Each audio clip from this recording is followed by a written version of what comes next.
Good morning, and welcome to another lecture given by the Institute of Divine Metaphysical Research Incorporated. First of all, this is a school and not a church, and we're not associated with any church organization, Jehovah's Witnesses, or any other denomination that you have taught in the world today. Now, this school was founded in the year of 1931 by Dr. Henry C. Kinley, who had a divine vision and revelation direct from Yahweh. And the charts that you see pictorially illustrated are results of that divine vision and revelation. We have branch schools operating throughout the United States, also schools operating in various countries throughout the world. Now, we'll be explaining the name you see here. Now, Yahweh is the true name of our Heavenly Father, which was once laid down in the Scriptures. We have Yahweh symbolized as a cloud on this chart because Yahweh symbolized himself as a cloud in many passages of your Bible. We have the cloud extending all around the edge of the chart so that everything on the chart is within the cloud, just as everything that exists within the pure spirit state of Yahweh. Now, in this pure spirit state, Yahweh has no descriptive shape or form, in which he is the ultimate source and substance, the limits and the bounds of everything that exists. Now, when your translators has come across the true name of our Heavenly Father, Yahweh, they have usually inserted the English title, Lord. Yahweh, now taking on a superincorporeal shape and form within himself, is known as Elohim. Now, superincorporeal means without physical flesh and blood. And in this state, Yahweh Elohim can only be seen in a divine vision and revelation, as stated in Exodus 24:9 and 10. Then went up Moses, Aaron, Nadab, and Abihu, and 70 of the elders of Israel, and they saw the Elohim of Israel. Now remember, they saw Elohim in a divine vision and revelation. Now, when your translators has come across the true and correct divine title for Yahweh in shape and form known as Elohim, they have usually inserted the English title, God. Yahweh Elohim, now manifested in a physical body as the Savior of the world, is Yahshua the Messiah, as stated in John 1:1. In the beginning was the Word. The Word was with Yahweh, and the Word was Yahweh. And in the 14th verse, and the Word was made flesh and dwelt among us, and we beheld his glory, the glory as of the only begotten of the Father, full of grace and truth. Now, when your translators has come across the true and correct original Hebrew name of our Savior, Yahshua the Messiah, they have usually inserted false and erroneous names, such as Jesus Christ. But remember, Yahweh in pure spirit as the Father, Yahweh in a superincorporeal shape and form known as the Word of Son is Elohim, and Yahweh manifested in a physical body as the Savior of the world is Yahshua the Messiah. Yahweh in his two manifestations, but one Spirit, as stated in 1 John 5:7. For there are three that bear record in heaven, the Father, the Word, and the Holy Spirit, and these three are one. Now, my investigation on your part will prove to you beyond a shadow of a doubt that the name and title we teach here are true and correct, but that the names and titles that you have taught in the world are false and erroneous. For an example, look up the letter J. It is not and never has been in any part of the Hebrew language. It did not come into existence in any language prior to the Middle Ages. Therefore, such names as Jehovah and Jesus are impossible renderings of our Heavenly Father's true name, Yahweh, and his Son, Yahshua the Messiah. Our aims. The primary constitutional objectives of the Institute are as follows. First, to help you find and know Yahweh, our Elohim, as it really is and actually exists. Second, to form a nucleus of universal brotherhood of humanity in Yahshua the Messiah without the distinction of race, nationality, sex, creed, caste, or color. Third, to investigate the unexplained spirit law, or so-called laws of nature and powers latent in man. Fourth, to encourage and promote the study of the Scriptures compared to religion, psychology, philosophy, modern, practical, and occult science. Fifth, to extirpate current superstition, skepticism, and ignorance. Sixth, to learn, know, and understand the operation of Yahweh's eternal purpose through the dispensation and ages. Seventh, to discern and avoid being deceived by Lucifer, the serpent, the devil, the dragon, or Satan and his demons operating the mystery of iniquity on earth through the dispensation of time. 8, to earnestly contend for the common salvation and faith which was once delivered unto the sons or children of Yahweh. And 9, to make known that Yahweh Yahweh from the beginning ordained that there is no other name given among men whereby man must be saved, saving the name of Yahshua the Messiah, intent to inherit eternal life now in the kingdom of Yahshua the Messiah with the hope of immortal glorification in the new earth state. Our watchword is peace, and our slogan is speak the truth. We'll have prayer by Ms. Charmaine Calloway, a song selection and scripture lesson by Dr. Vanessa Collins. Scripture lesson be Matthew, the 24th chapter.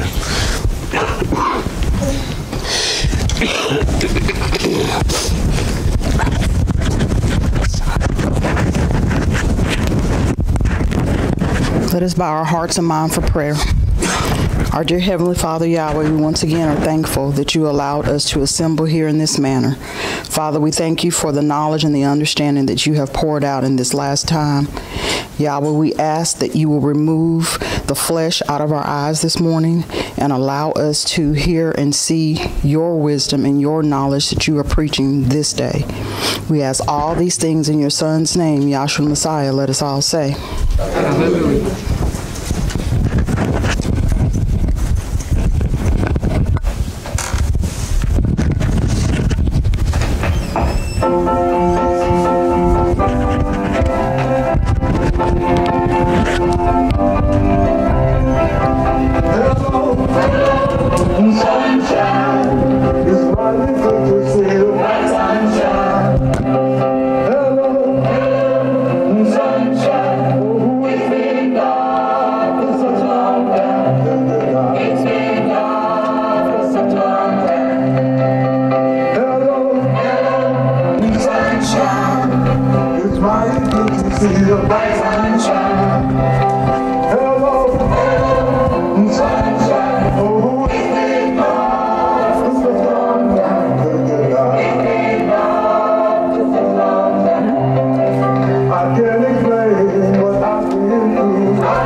Good morning.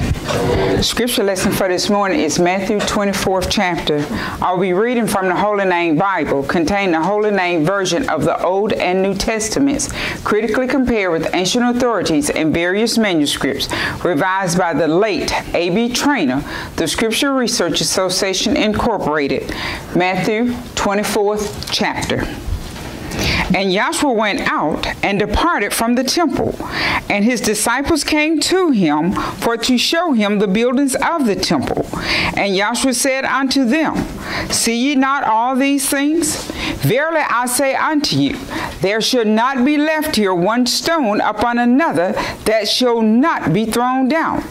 And as he sat upon the Mount of Olives, the disciples came unto him privately, saying, Tell us, when shall these things be?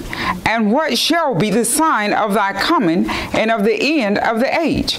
And Joshua answered and said unto them, Take heed that no man deceive you.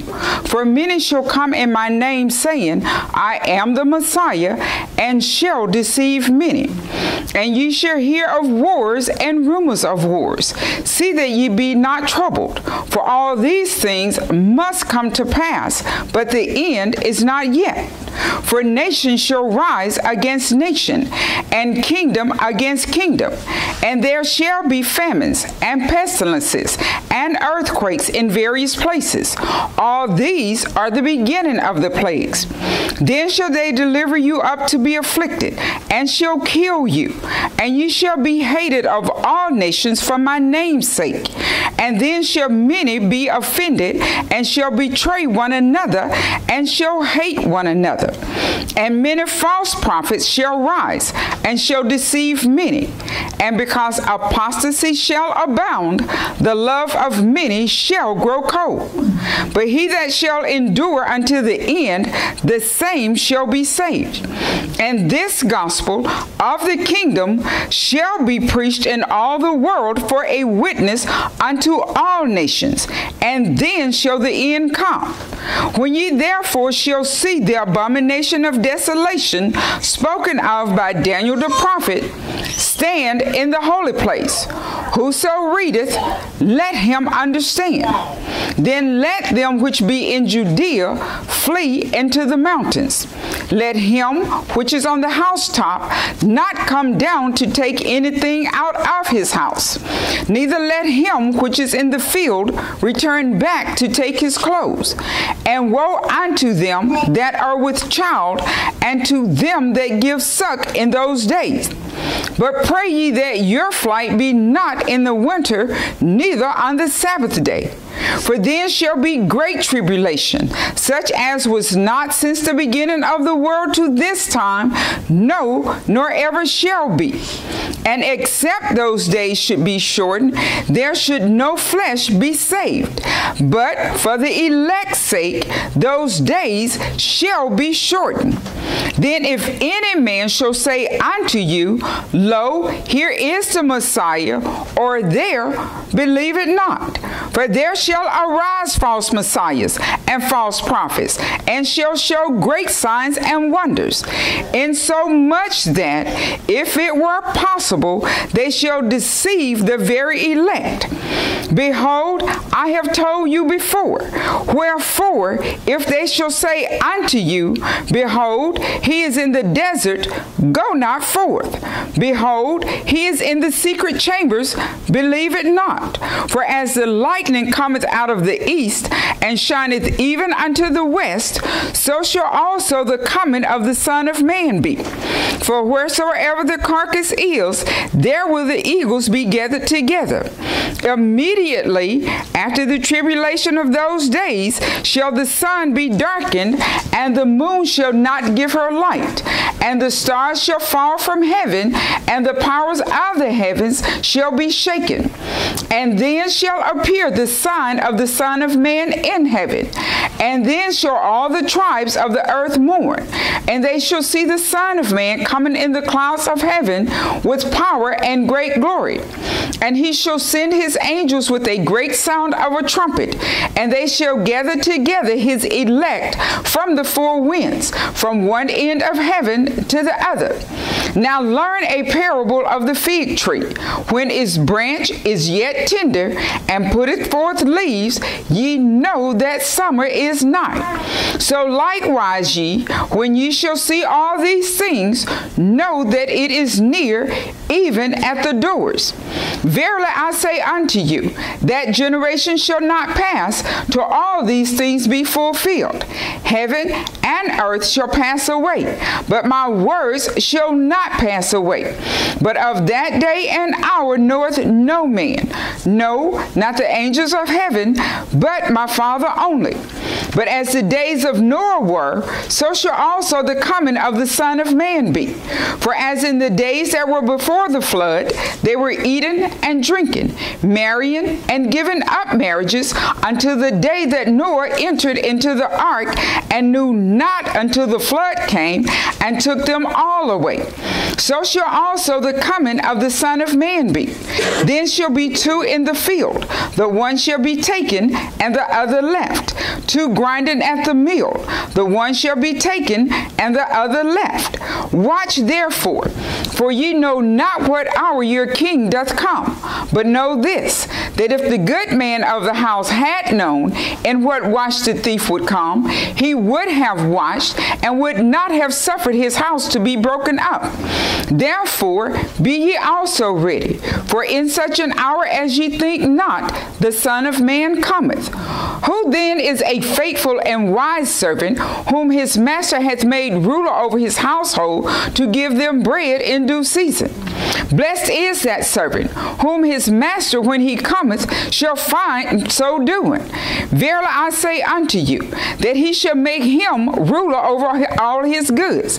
But if that evil servant shall say in his heart, my master delayeth his coming, and shall begin to smite his fellow servants, and to eat and drink with the drunken, the master of that servant shall come in a day when he looketh not for him, and in an hour that he is not aware of, and shall cut him asunder, and appoint him his portion with the hypocrites. There shall be weeping and gnashing of teeth.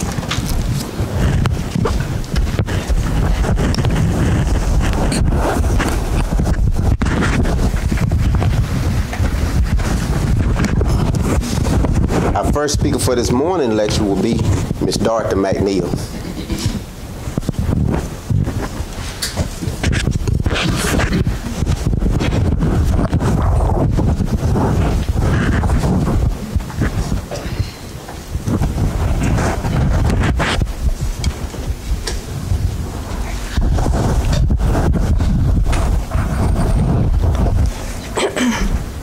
Good morning.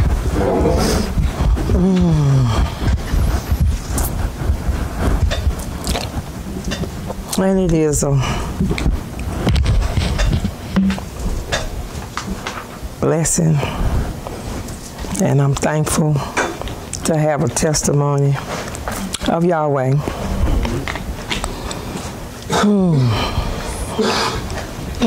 A lot.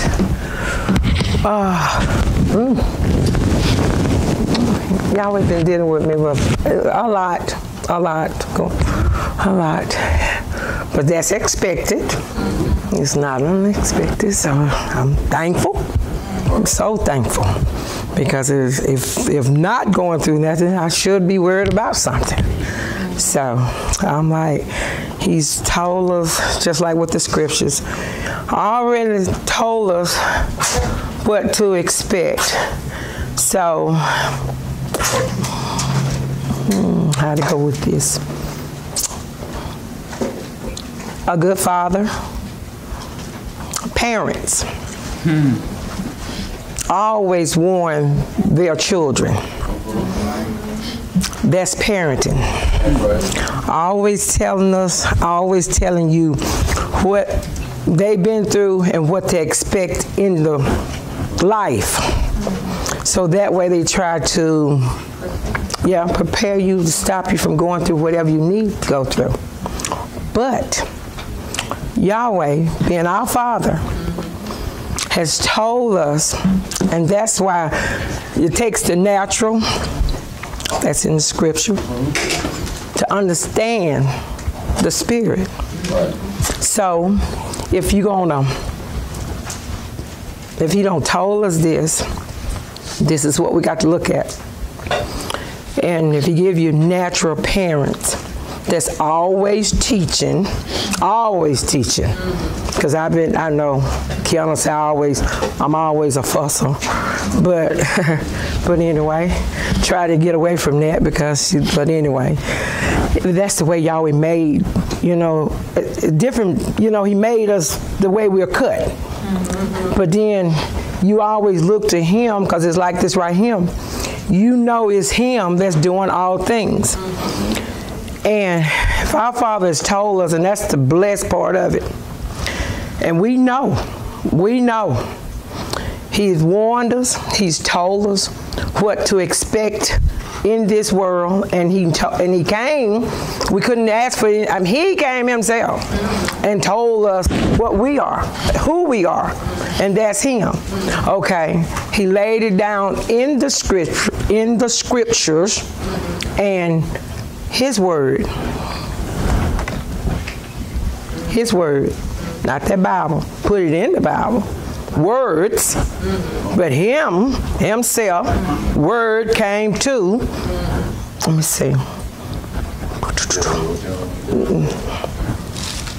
I want to go to the when he came down through the prophecy. That's in. Is it in Peter?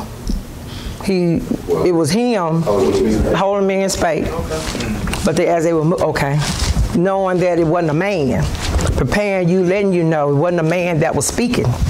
So if you, read that for me. 2 Peter 1:20. Okay. Knowing this first, that no prophecy of the scripture is of any private interpretation. For the prophecy came not in old time by the will of man, but holy men of Yahweh spake as they were moved by the Holy Spirit. Yahweh himself came and spake in a man, and that's right now. You can't speak anything, because if you're being moved, now you can be moved by that adversary that if he put on your throne, if that's your father, because if he said, if I'm not your father, then the adversary is. So you can be moved by that. So it was not a man that was speaking when Yahweh came down through the prophecy to tell us what we were supposed to be doing and the things of throughout the ages. Okay? So Yahweh is spirit. He came in the word. He took on shape and form, and through this shape and form, the creation of the world was formed. But anything that's going on right now was already here. Already. We're going through what's already taken on, so that way when you see the things that go on now, yes, Yahweh is ever present. And we can't speak that and not know that. And then I know the quickening of the spirit, and reading I'm saying this is this. I had an accident the other day. Lightly, thank you, Father. Wasn't bad. Could have been, but I know what it was all about. Because I had to see what Yahweh was showing me. That's the first thing I had to go to. I snapped off first. Woo, scared me. Not scared me in the sense, because I knew what something you showing me. What am I doing? What it is? What is the correction? What is? Just stop. So I had to leave him, get in the car, and leave even the woman. Just sit in the car, start talking to him, because I'm like, tell me what's going on here. Tell me what's going on. He gonna clearly show you what's going on, because he spoke to me through a person that day and told me what to do, and I told her no, I wouldn't. It was something I had did, and I won't go into that. But, and I said I wasn't going to, just cause the adversary come to you, it don't give you the right to strike back at nobody. You don't say the things that they say. You walk away from that. You don't let them bring you down, because we were taught better. And I know better. So you know what? So look, when that person told me, say, you're going to have to apologize. No, I'm not. No, I'm not. Okay. Thank you. Lightly. I'm talking to Kiana. Car right here. I seen the lady take it out. He hollered. I dapped her just a little bit. I knew the devil was going to play with me. I already knew he was going to play with me. So I immediately did what he already had told me. I got on the phone and did it. Called and I said, I'm so sorry. I said, now I know better, because I was taught better by my father. I said, now I'm not going to entertain you when you do the things that you do. So guess what? I'm going to walk away, get away. So guess what? I'm going to be tried on that, and I already know that. Because you can speak the words, and and if it's not real with you, no, you're not going to do what you've been told that you're supposed to be doing if it's not real with you. But if it's real with you, you're going to do what Yahweh told you, because when he come here, in here, if he's your father, you're going to do the things that he told you to do. So it's not a plaything. That's right. So I did that. But I went to sleep that night, and I was still like, I knew we were going to end up, don't have no money. What the deductible going to be, what the thought that's going to be, and money going to have to come out right here. Thank you. You did what I told you to do from the first, but that's what I was telling John Tavius. We look at these bodies, Yahweh come to you and tell you what to do, and but anyway, when he speaks something, it's going to resonate in you. You know when you're wrong. You know when you're wrong. You're the first to know when you're wrong. But anyway, long story short, and then so I can get back. The insurance people called my husband and told them, said, you don't have to worry about a deductible. We got it. I mean, don't worry. We got this. So he asked them, says, the insurance going to go up. You'll know that in April. Thank you, Father. I don't have to say anything else. I'm through with it. Thank you. But I knew, I'm like this right here, because I was cast it down at all times, because when it kept presenting itself to me, y'all rebuke the devil. I'm already knowing you trying to make me worry. I ain't got time for that. Even if I had to pay something, and whatever y'all put me through, I'm going to go through it anyway, so I can't stop it anyway. So look, don't play me with this, so I got to cut that off. Cut that off. So I cut that off. So then when he told me that, and I was watching television, and he said something, he said, I said, what you say? He said, they got me. He said, you don't listen to nothing I said. What, say it again? But anyway, when he said it, I said, thank you, Father. He said, you need to be thanking me. I said, thank you too. But Yahweh is first. Do you hear me? Thank you, Father. I had to holler that one out because I was sitting in the bed. I had to holler that one, thank you, Father. But it is so much, y'all, right now, the things that we, even with dealing with this baby here, Yahweh is, he said we're going to go through it, and that's what we're going to do. But you always remember, if you keep Yahweh, I know what I'm saying. I be talking to Rapunzel. I work with her. And like I told her, I always just talk to her. She's the person I talk with. But the ever-presence of Yahweh is real. Right. Mm-hmm. It's real. And it's you, in my prayer, I'll tell you what my prayer is. Not just in a second, then or not. Right now, as soon as it happens, Yahweh. I'm talking about speak it right then. Don't let the fear just jump on you. But it's just so when you know, and then when you don't get outside of yourself and you know you got a father like this, and you just, it's just wonderful to know, because they have nothing. I worked the other night, and this poor child is so depressed, and she was just crying. I could not get her to stop. I wasn't trying to play. I told her about my situation with this, which I didn't know if I was going to help her or whatever it was going to be, but I just put it out there, and I said it up. But he's showing me there's nothing in her. It's nothing there. She had an aide. She's trying to work. She's not going to hold that job, because there's no way in the world you can come to work and then try to do whatever you do with your job. Then you profess. She said out of her mouth, I said, what is going on, baby? She said, I'm depressed. I just looked at her and I said, well, let me just say this. I said, there's so much going on. That's all I can tell you. And it's going to go on. It's going to get worse. It's not going to get any better. So the state of mind you in now. So she had an aide, throwing up, dry heaving, because she didn't have anything in her stomach to throw up. So she couldn't stay to work, so she had to end up leaving. So I'm like, this is what the state they in. They are out there. Yahweh said this. If you don't have anything, and they don't have nothing. They have nothing. They go to church, and then they don't even understand. They don't understand nothing about it, because they haven't put forth the effort to find out who their creator is, because they don't. But this is what he had. This is for us.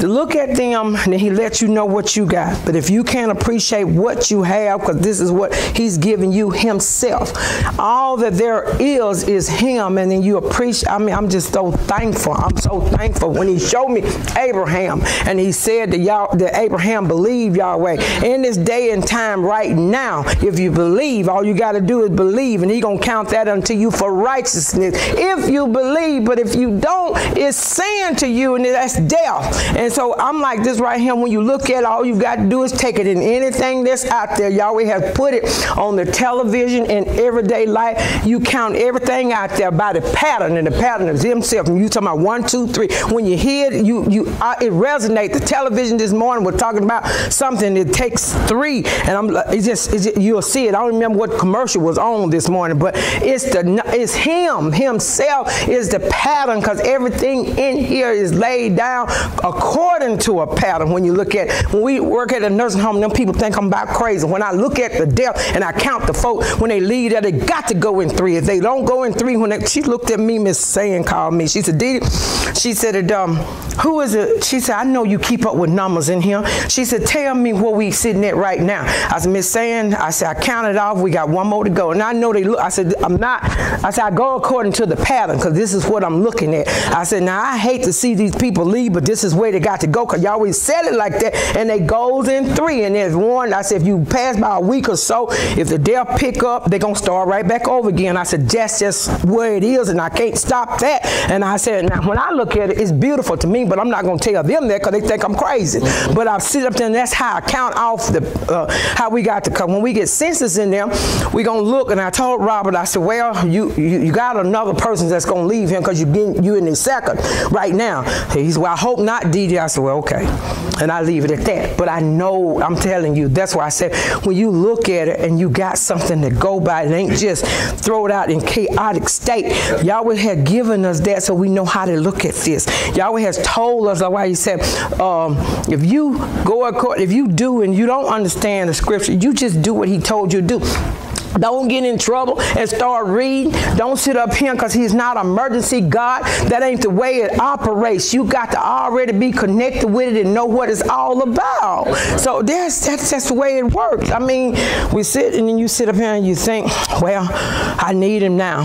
And then there I am, I'm going to call him, because it was said to me the other day, well, Mama, I called you and I need to talk to you, and I knew and I prayed you'll be in your office. You ain't never in your office, so I know it meant to be. So yes, it is meant to be. I was sitting there, but guess what? You don't sit up and just ask Yahweh. Okay, he grants good, bad. He tell you that he rain on the good as well as the bad. So it's like you already know these things. So it's like, I'm gonna tell you what. Let's just go into this.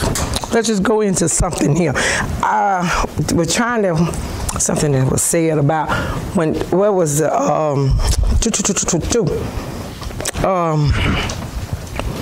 when he said, go back to Moses.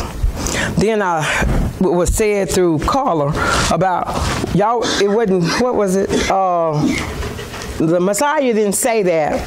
Whoever was the writer was saying to go back. But yes, you have to look at it, because once you go back, yes, Moses, because it was, you know, a lot of meat in Moses, but then you had to go back in with Adam, picking him up when the fall was here in the conscience, because you wouldn't know what we fell at in our conscience. And it's like, it is so much, y'all. It is so much, and y'all know this. Y'all, the brethren know this. The brethren know this. It is like with the fall of Adam, and then here we got to get back to, okay, the death, okay, they fell in their conscience, and with them falling in their conscience, that's what we going back, because it was in the conscience when they got to go back to the spirit, because that's where he was connected with Yahweh in the spirit, and this where Yahweh was talking to him in the spirit. And then here he is, and when he failed because he disobeyed what Yahweh had told him to do, okay, you wouldn't know this. And then if Yahweh hadn't showed us in the scriptures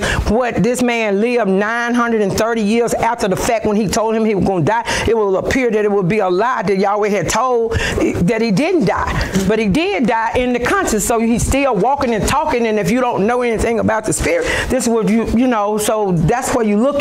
They fail in their conscience, and this is where we got to be elevated back in our conscience to communicate with Yahweh. And this is what we do daily. For as we walk and talk with Yahweh in our conscience, making us totally aware that this is what we are. We are a spirit in a body, that we're not connected with we have to live, because Yahweh put us down here in the physical here, but this ain't what our life lies at. So that's what you know. You have to know this. So, and Yahweh showed you this for us when he started dealing with Abraham, when I was saying with the, he told Abraham, and it is so much been going on, even from the speakers. I enjoy the YouTube so well, so I have to watch myself so I don't get comfortable with staying at home, watching the YouTube, and coming to class so I can be called on, so I can help try so y'all can put something in me to elevate, so I could feed the brethren with whatever he has given me inside of me, and also myself, and keep myself elevated, and it's a pleasure of it. It's a good thing. It really is a good thing, and it's like looking up words, and where he has brought me at, even with that phone, may not, Kiana bought the phone so I can look up the words. My other old phone, I wasn't good at that. Now I could just throw in that Google, come up, and it just pull up a word for me. When I go in the scripture, that's what I told John Taylor. I said, we don't have your phone yet, but what we could do is on my phone, we just go in there, just look up word, and it's a place. I'm sitting with a little lady, and I'm sorry if I'm talking too fast. I talk real fast. But anyway, with I feel good. But anyway, looking up the words and seeing what I had a lot of them wrote down, just looking up a whole bunch of words, and I should have brought them this morning. I was running, so anyway, maybe I could share that later. But where am I? With Abraham, what was I? But anyway, I was talking about that. That's why I said, when I look at the YouTube, then I start, Yahweh elevate me with looking at that, and then showing me with the words, with looking them up. And then, like I told John Taylor, I said, we'll get together, and then he'll sit down, you read, and we get together with it. And that's how we do it, feed off. And then once it was said from the floor, from up here, Yahweh had said, get home, and then, you get, you don't like speaking, and I'm not a speaker, but when you know your Father and you know what you're talking about, that's all my prayer is to know, to be one with my Father, and then just so I can just like with your regular parents, the things that you learned that he showed us to learn, like my mama, she in a nursing home, the things that I could go in there when we had to admit her in the nursing home, tell those people about my mama and the way her mannerism was when she was up and about and what she was doing. Same thing with your father now. What do you know about your father to be true? What do you know about your real father? Not just his natural physical father down here. That's what it's pointing to. So you have to be one with him and be connected with him. Say, Abraham, okay, one of the speakers speaking, that's why I was going to go back to, separate himself from his kindred. Separating yourself from that you're familiar with. Separate yourself from the things that you would not, how you say, how I am, how are you? I mean, a man will speak that's just grown. This is some people, I'm grown. This is the way I am. No, you have to get away from that kind of stuff, because that's physical, natural, stuff, carnal. Yes, it is. I mean, Yahweh, this is just the way I am. Spirit in a body. And you have to know that you're spirit. I mean, if that's what you are. So, being on the negative or the positive side. So we all are spirit. So, but that's what you have to know, and Yahweh to bring you into that. But Yahweh told Abraham to separate himself from his kindred, and he did. And they moved. Abraham, was it land or Ur? What was the land that he had to move to? What, Abraham, give me, is it 12? Okay, left Ur, and he had to be moved to, he moved him to showing us that we have to move. Genesis 12th chapter. Okay. Now Yahweh had said unto Abram, get thee out of thy country, and from thy kindred, and from thy father's house, unto a land that I will show thee. And I will make of thee a great nation, and I will bless thee, and make thy name great, and thou shalt be a blessing. And I will bless them that bless thee, and curse him that curseth thee. And in thee shall all families of the earth be blessed. Okay. So Abram departed as Yahweh had spoken unto him, and Lot went with him. And Abram was 75 years old when he departed out of Haran. Okay. But see, that's what Yahweh moved Abram. And in this day and time right now, you have to move. When Yahweh tell us he came in and told the stories through Abram. What we have to do with the familiars that we deal with in our head here, y'all, it's spirit that we are connected with. And once you ask Yahweh and then get yourself what Yahweh is doing it all, and you have to know this. And once he moved, and then Yahweh gave him that promise that he asked him in the 15th chapter of Genesis for a seed. And when he asked him for the seed, him being 75 at that time, it took 25 years for him to receive what Yahweh had told him that he was going to get. Sarah, that's why I said within yourself, when you don't think Yahweh is you in your finite little minds, don't know that Yahweh know what you're thinking, what you're doing, whatever it is. Sarah, these are put here to show you. Sarah laughed within herself when Yahweh told she was inside that tent, and she heard what he was telling Abraham when the servants came down, and she laughed within. And when Yahweh confronted, when he asked about it, she said she didn't. But Yahweh knew what she had did. That's why I said when you think that you're hiding something, or you think that you don't got away with something, no man has gotten away with anything that's here, because Yahweh if he's in you and you don't know, and this is his, then it's not real. Because when they don't know this, no, it's not real with them. They will continue to do what they're supposed, what they're set on the path that they're doing. But anyway, with Yahweh, okay, he gave him a promise, and when he gave him that promise, 25 years later, you got Abraham's name was changed. Sarah's name was changed. Jacob's name was changed. So that's showing you got to make a change. Okay. And if you don't make a change, I'm saying that's what you come into. That is spirit. Their name was changed, and then he was a father of a multitude. Yahweh is the father of all of us. So here we got him making a change, and we got the names changing with them, and then the seed being Isaac coming down, showing Yahweh telling his story through Abraham and everything he has created, that he got a son, and then we are his son. Okay, Isaac, Jacob. Okay, you got Abraham, Isaac, and Jacob. And then you got Esau, which was Jacob. Okay, let's get this right now. Isaac had Jacob. Isaac had Jacob and Esau. And then the birthright went to Jacob. Okay, and then you got Esau sold his birthright. So because if you don't have faith and don't know, if you think this life here is all that there is, yes, you are most miserable here, but you don't know no better, so you will gonna sell what's yours or give up what's yours because you feel like this is all yours, because Yahweh promises to the devil. The devil was cast out to the earth. He lies in the earth, and here it is, not just, I'm talking about within mankind here.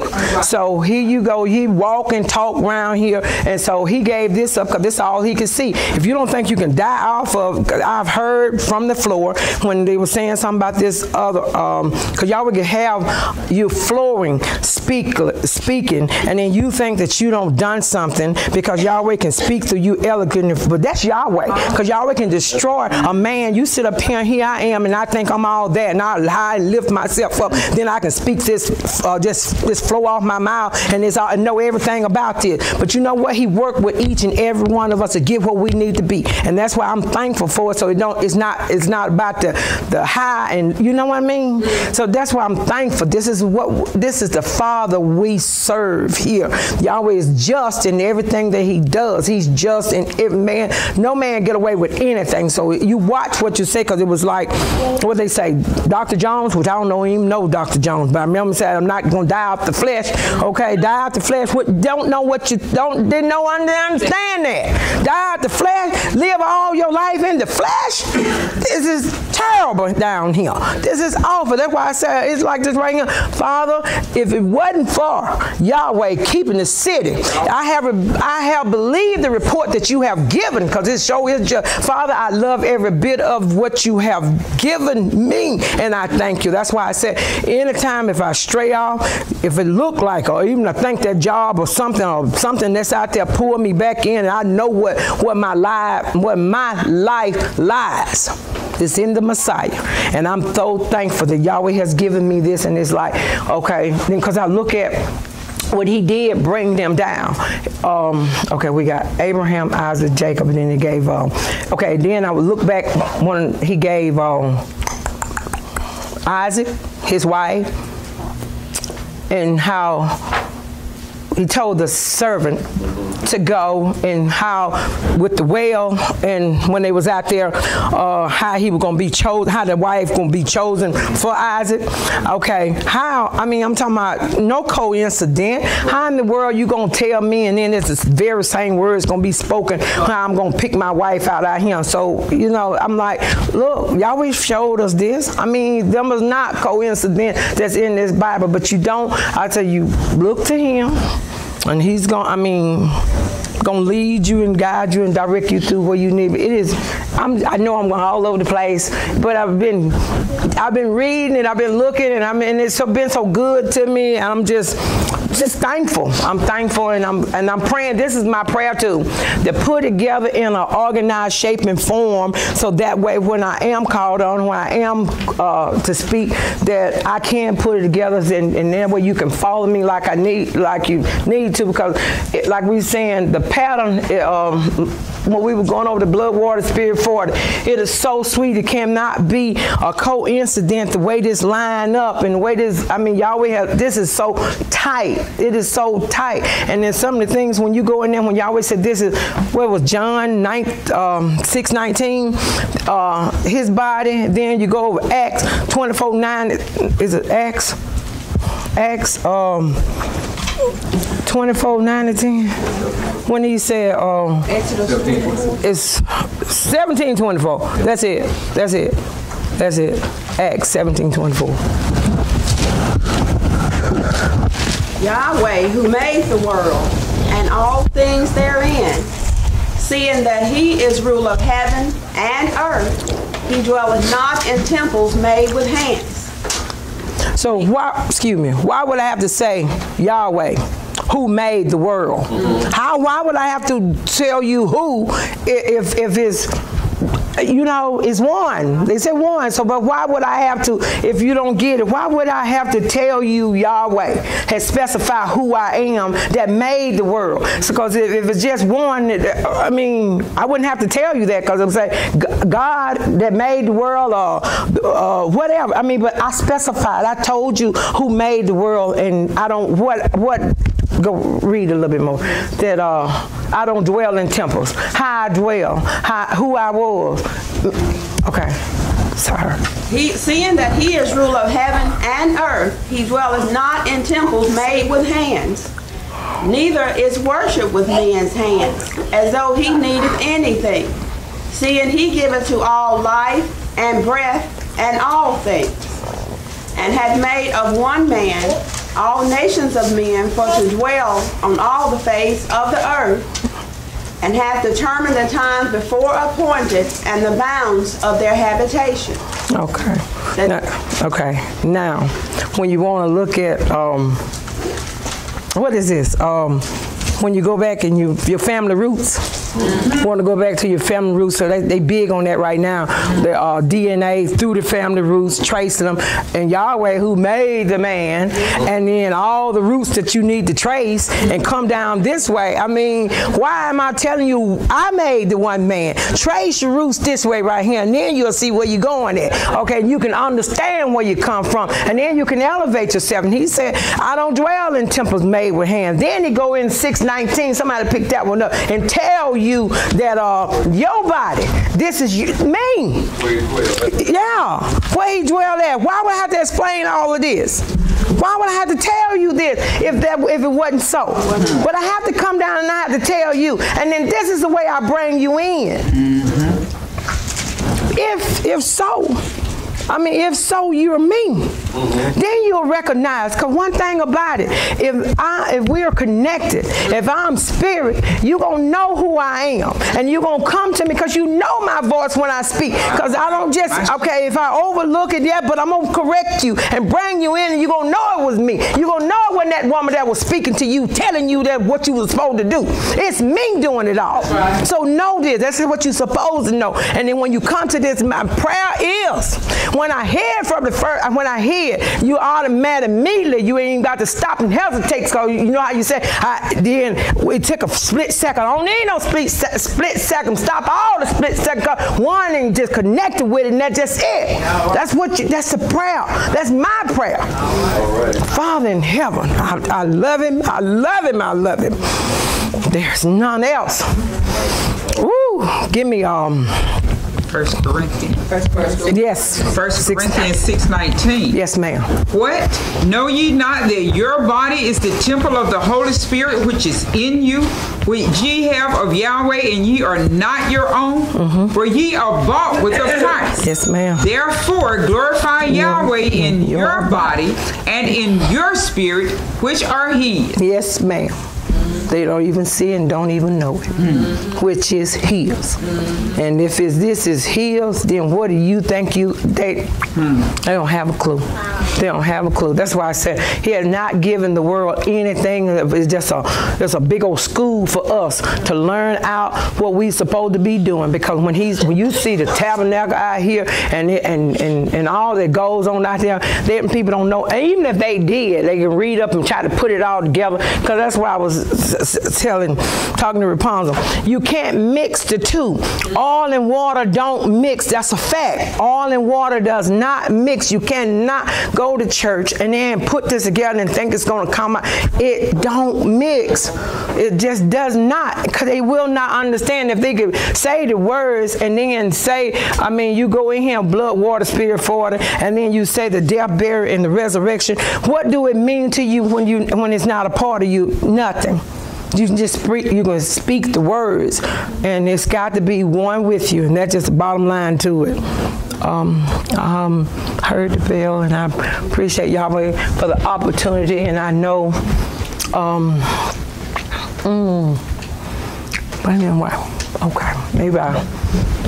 it's just so much, even with the name. It's just so much. It is, thank you. I just give all reverence and praise to Yahweh, and I ask that He will continue to elevate me in the knowledge and understanding, so that way I can be able to express more and put it together in a more organized shape and form. And with this, I thank you.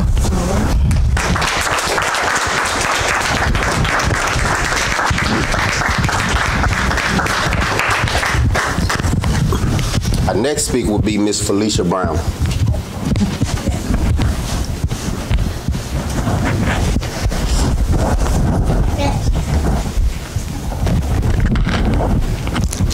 Good morning. Good morning. And I too am pleased to have a testimony of Yahweh in this gospel. And as the previous speaker was saying, this is truly a blessing for us to be able to sit under the sound of this gospel. And recently I was just going over some things that when Dr. Boston was on the floor and was talking about, having a pregnancy and correlating it to the pattern. And I recently had to take an examination to recertify, well, not to recertify, but to certify as part of my job. So I had to take an exam. And, let me back up a little bit. Yahweh does have a sense of humor. Because probably about a month ago or so, I was preparing for a paper or something that I had to turn in for school.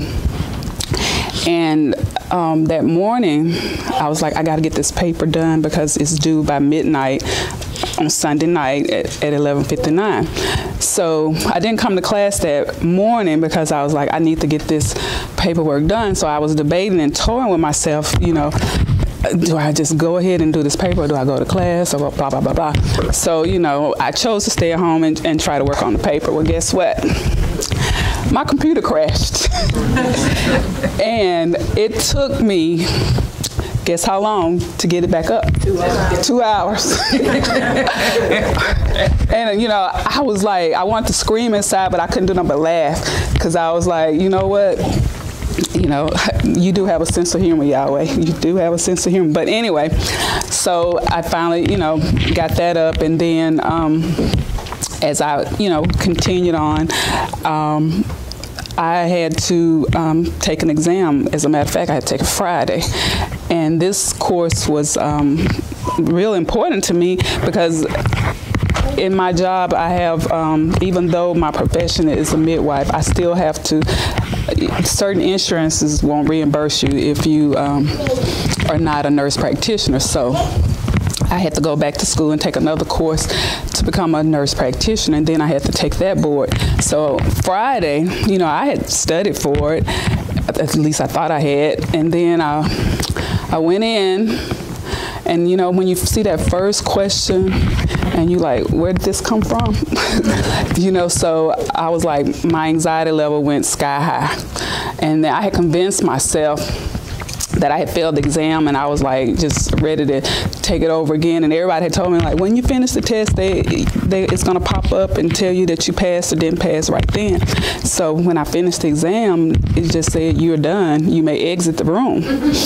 And I just sat there and looked at the screen and like, and, you know, and so, but it didn't ever come up and say whether I passed or failed. So I had convinced myself, oh, I failed. They're gonna email me and tell me that I gotta retake this exam. So then I walked out. I had calmed myself down. I walked out the room, and the lady said, okay, I'm gonna print you your report. And my heart started racing again.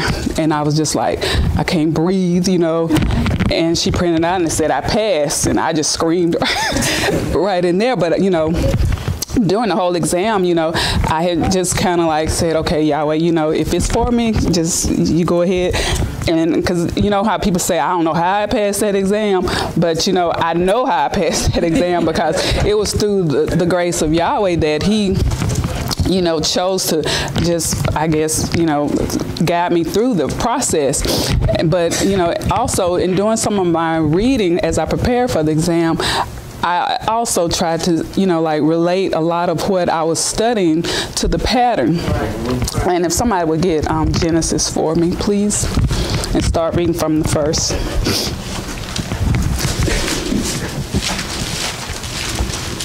First chapter. In the beginning, Elohim created the heavens and the earth. And the earth was without form and void. And darkness was upon the face of the deep. And the spirit of Elohim moved upon the face of the waters. And Elohim said, let there be light. And there was light. And Elohim saw the light, that it was good.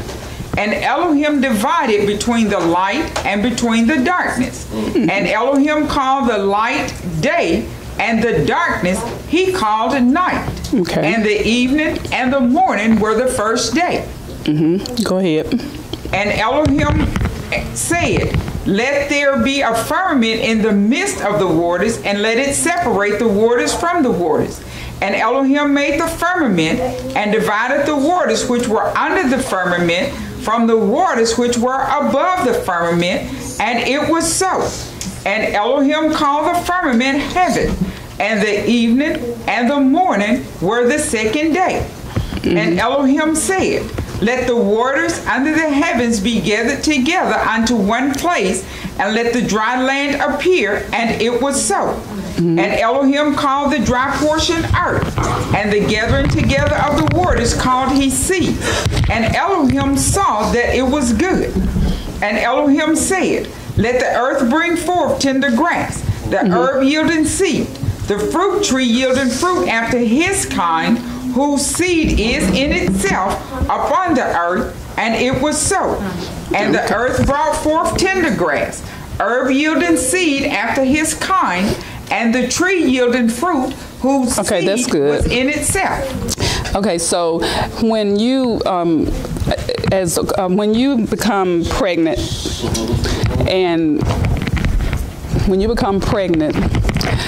and the way I was relating this to the pattern is everything goes, even the development of the fetus, with the, you have when the sperm and the egg, and then even the way that the pattern said how the waters above from the waters beneath, and then there's like the placenta, and it develops like what's called a chorion and an amnion, and these are membranes that separates from when the mother, you have the different types of let me get my thoughts together. Okay, so let me try to demonstrate it over here.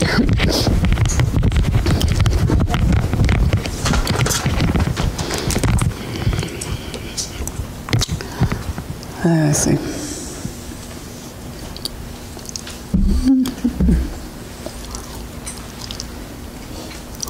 This is going to represent placenta.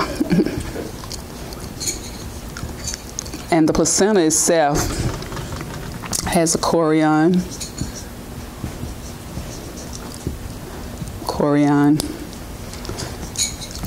the amnion, and what's called the trophoblast. And these are the things that, and you see those are the three things that eventually becomes the placenta. And then after the birth and all this is expelled, it becomes what's called, well, products of conception.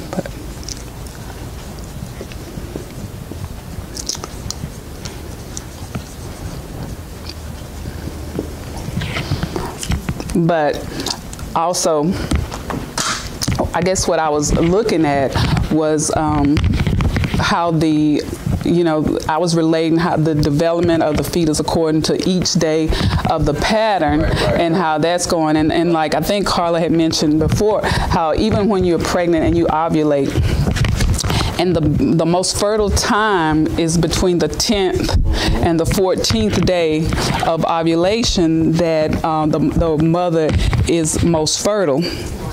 And, just like it relates to the pattern where they had to hold over from the 10th to the 14th day, and that's when they were delivered, and also in childbearing, when the mother gets you ovulate, you can't, unless she ovulates, you can't get pregnant. And if you're not doing what you're supposed to do between that time, then you're not going to get pregnant either. So that's why a lot of times when women are trying to get pregnant, you tell them, from the first day that your menses start, you wait until the 10th day to be active, so that and usually we, just kind of like every other day, because the reason why is because sometimes with pregnancy or with conception, if you can decrease the amount of sperm when you are active too much. So, it's kind of like,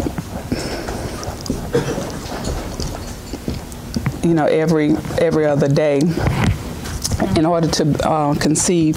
But anyway, getting back to where I was. So,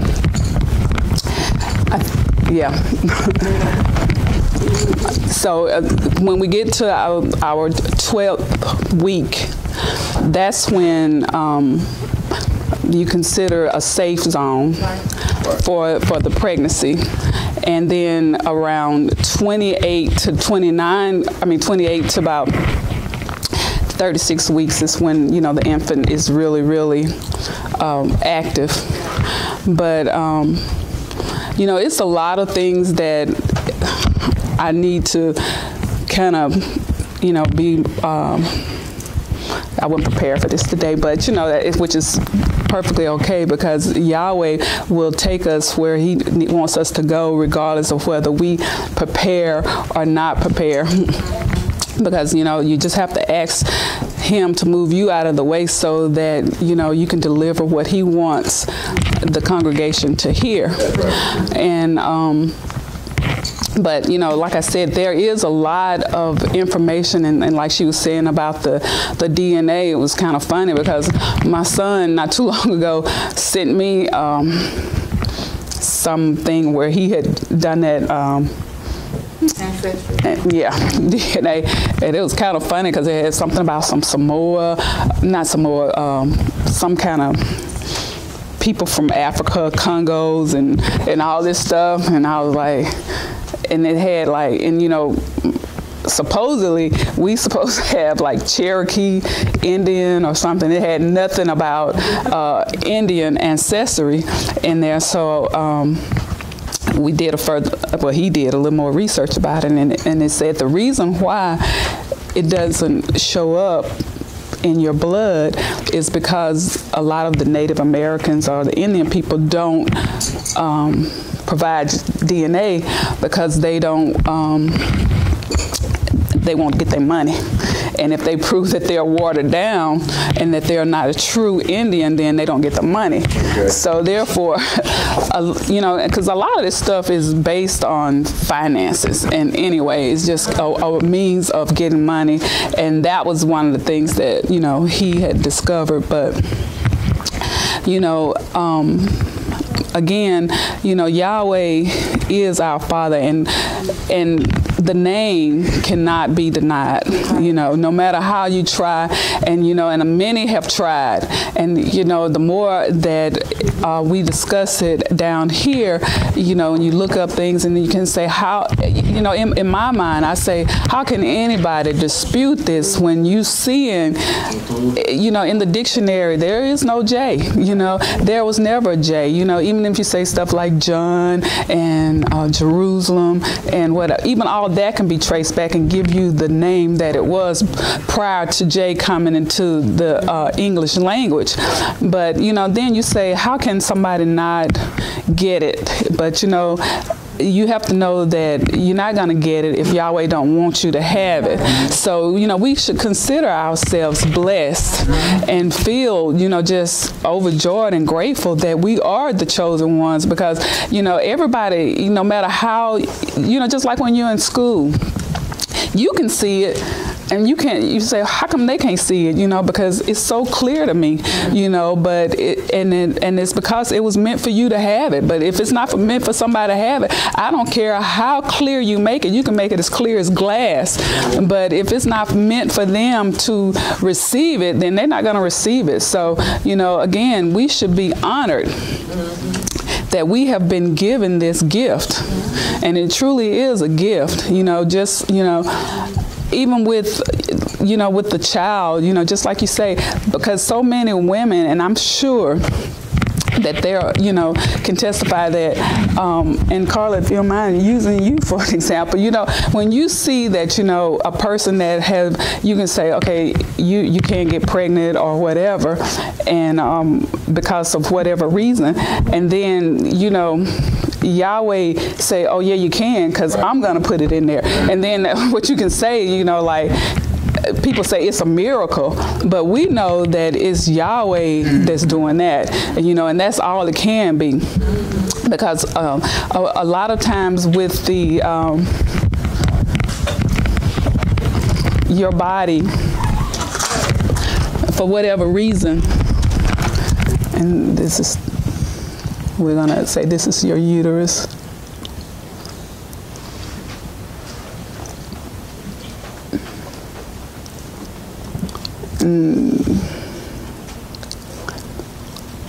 And this is the tube. And, you know, a lot of people, the tubes are means of transportation. And this is just for the sperm and the egg to meet. That's it. That's all the tubes. That's the only purpose that the tubes serve, is a means of transportation. However, if these tubes are blocked, then that egg and that sperm would never meet. And a lot of times the main reason why conception does not occur is because these tubes are blocked. And if these tubes are not open and this egg and this sperm cannot unite, there will be no conception. So it is Yahweh that can unblock these tubes. And that's the only way that conception can occur. So, you know, it's important that we understand that the only power that can make us conceive or to even accept this truth and be able to fertilize our egg is Yahweh. And with those few words, I thank you, and may Yahweh bless you.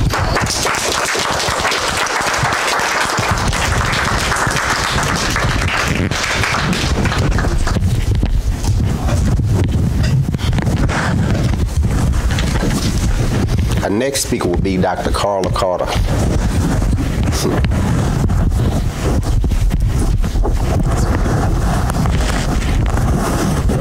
Thank you. Good morning, class. Good morning. I'm extremely thankful and happy to have a testimony of Yahweh, as the previous speakers have stated. And I've thoroughly enjoyed class this morning so far.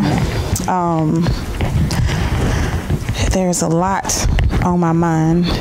We'll see how Yahweh put it together.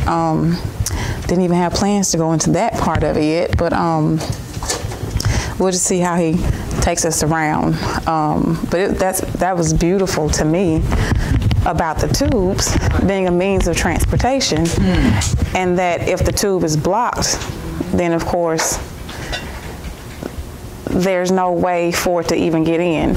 And we talked about the sower of the seed so many different times. My husband goes to it almost every time he gets up about the sower of the seed. And looking at the pattern, Yahweh told Moses to whisper in the ears of the children of Israel, which is a means of transportation or communication, right? Now, when we're preaching or when Yahweh's doing a teaching and you have someone speaking or delivering a message, right? The message has to be transported to the listeners. That's a means of transportation, but it's done by the ears, right? Which is a means of communication. So if you look up communication, so many things, and I probably won't have time to get into a whole lot of it. But, oh wow, he's taking me here. Okay, I want to leave this up too. So when I took a speech class, we talked about how if you have a speaker that's delivering a message to listeners, depending on how far apart they are on their perception of reality, it's going to be hard for that message to hit home. And so you have to understand your audience's perception of reality if you're going to actually be able to speak to and deliver the proper message to your audience. And perception of reality was based on things like their ethnic background, their environment, places where they live, their moral values, their beliefs. All those things make up someone's perception of reality. And if my perception of reality is close enough to yours, then it's easier for me to deliver a message. But if it's so far away, you got somebody believing one thing, like you may have somebody that, I think Joseph talked about it last time he was here, how you had the father that was real big on, like, you know, Republican and, you know, build a wall, and then his daughter was more big on, you know, well, that's not how God wanted us to be. We're supposed to love each other. That was a big, that perception of reality was really far apart, right? And so you being a speaker, you have to know your audience, is what he was telling us. And so to know your audience, you have to know something about them. You have to know what their beliefs are, what they could have been, or what, you know, how they grew up, how they were taught, things like that. And even if they're not your beliefs, you have to actually do some research on their beliefs to be able to reach them. Right. That's right. If you're going to be a good speaker, right? And so how can I put it together? Okay, so then if that's the case then, for example, words have connotative meanings. Even though they have their own definitions, they still have connotative meanings to certain people. Like people that were involved in the Columbine shooting. When you say the word school to them, it brings back horrible feelings and emotions. If you're a straight A student, graduated with honors, you say school, that makes you stick your chest out. School has a different meaning to you. Even though it has its own main definition, but it has different meanings, where it have meanings to people, right? And so when you have people that say, come from the church world, right, and us that were born in class, when you say Jesus to them, it's like, oh, Jesus. You say it to us, it's like, oh, Jesus, oh, no. Because our perception of reality is completely different. I said perception of reality, not what true reality is, right? And so to get to the true reality of it, Yahweh, knowing how he made man, he uses the natural to understand the spiritual because he knows how he made man. And so with that being said, when people come here on these seats and they hear the gospel being preached, the means of transportation of the message is from voice to ear, which is the same thing, means of communication. And so when he said, whisper in the ears of the children of Israel, that was a form of communication or transportation of the message. The Egyptians were blocked from that message. So they could not take out a lamb to be delivered. And so when you have people that come in here and hear the same thing that you hear, I mean the exact same thing that you hear, and you could even come from the same church that they came from, be raised the same, but if Yahweh has them blocked, there's no way for the egg and the sperm to meet. There will be no reborn. You can't be reborn that way. There will be no deliverance for that person.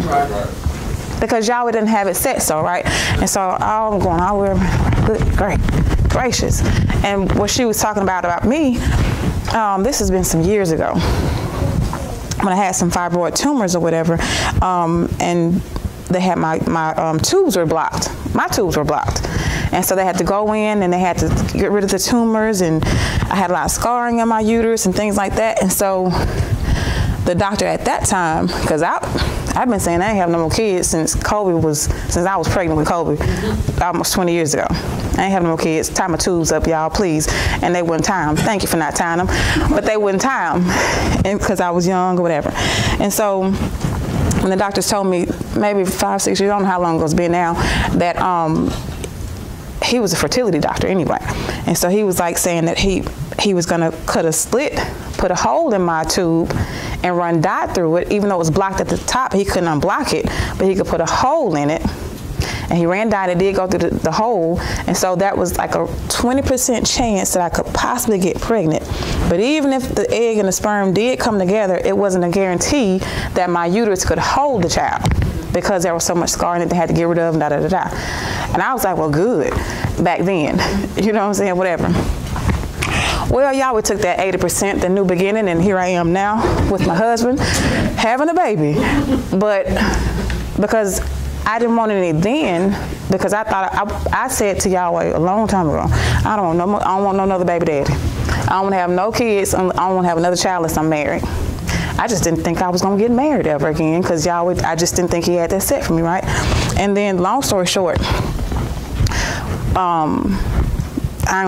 it's too long to tell our whole story, but it's so many things that y'all was doing. I told y'all how we met and how his mama tricked us and everything, and I met her back in July of last year, and she brought us to she got us to talk, whatever.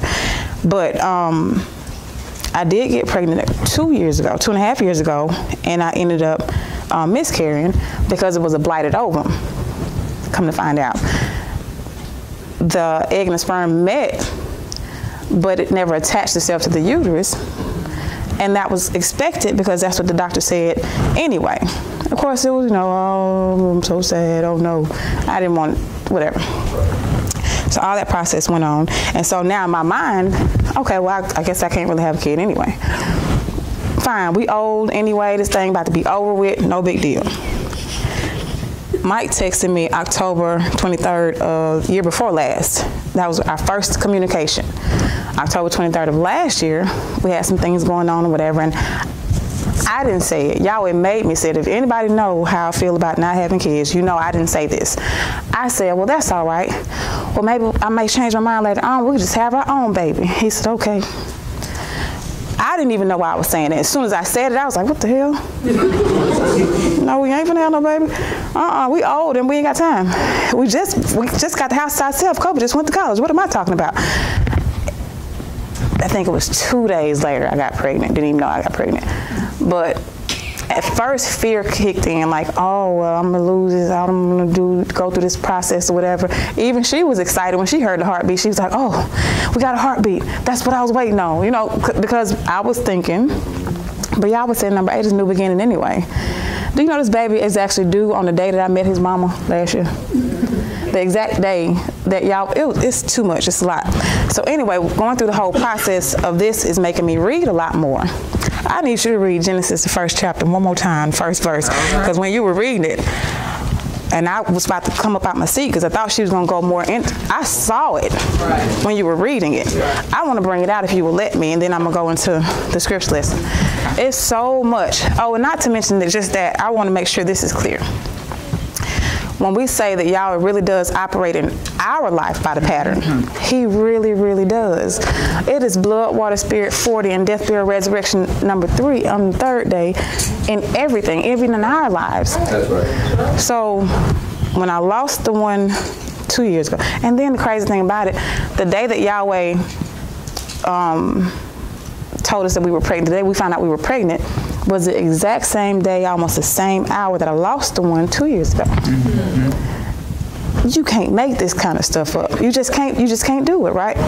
And so, of course, I lost a lot of blood, shed tears, whatever. That's your blood in your water. And then, of course, me and my husband were married in the spirit first, before we physically got married. And I'll be 40 when I have this baby. That's your blood, water, spirit, 40, right? And then, of course, the death and the burial, then. It will be 3 years later when I have this child, when this one resurrects. You cannot make this kind of stuff up. So fear of what? Fear that I'm going to lose this one for what? I have none. Yahweh has already shown me this, you know, whatever. So anyway, it's a whole bunch to it. But read the first chapter of Genesis, first verse, real quick for me. In the beginning, Elohim created the heavens and the earth. And you take the natural to understand the spiritual, right? So in the beginning of Moses' vision, when he began to create this heaven and this earth, read. And the earth was without form and void. Now the whole process is without form and is void of anything. Even when you first conceive, you can't see anything at first. You can't tell what's going on, period, after a certain period. You got to wait a little while. That's right. So even if I would have went to the doctor when I first found out I was pregnant, when we first conceived, they wouldn't have been able to tell me anything at all because you can't see anything. But keep reading. And the earth was without form and void, and darkness was upon the face of the deep. And the spirit of Elohim moved upon the face of the waters. And the spirit of Elohim moved upon the face of the waters, because if he does not give it life, then there's nothing can go on. All this fluid up in here, if Yahweh don't cause it to, it just won't happen. But keep reading. And Elohim said, let there be light, and there was light. So when the egg and sperm do come together, there's a flash of light. Let there be light, and there was light. Read. And Elohim saw the light, that it was good. Yes, read. And Elohim divided between the light and between the darkness. Keep reading. And Elohim called the light day, and the darkness he called night. Read. And the evening and the morning were the first day. And Elohim said, let there be a firmament in the midst of the waters, and let it separate the waters from the waters. Let it separate the waters from the waters. Keep reading. And Elohim made the firmament and divided the waters which were under the firmament from the waters which were above the firmament, and it was so. Y'all can see it already, can't you? I ain't even got to say nothing to it. Keep reading. Go ahead. And Elohim called the firmament heaven, and the evening and the morning were the second day. Keep reading. And Elohim said, let the waters under the heavens be gathered together unto one place, and let the dry land appear. That's the placenta. And now the dry land has to appear now. Now you can see a sac, but you just can't tell what's in the sac. You can't tell what's in the sac, and then you got then when the placenta forms, then you got something going on. But go ahead, read. And it was so. And Elohim called the dry portion earth, and the gathering together of the waters called he seas. And Elohim saw that it was good. Is not the baby in some type, what kind of fluid you call it? Embiotic fluid? And that's what's in that sac. And then you start to see a little bit of, I'm talking about, it's like a little seahorse. I didn't even know they have tails. And the tails are, that's why you have a tailbone. The tail ends up tucking after a certain period of time. That's why the tail goes away, but that's why you call it a tailbone. Oh, I broke my tailbone. I never knew that's why they call it a tailbone, because baby has a tail.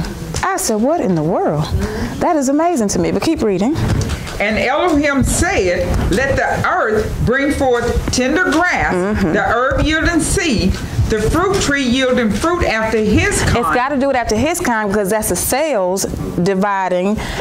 After his kind, at the eyes, you got the cells that's dividing as the heart and as the head and as after his own kind.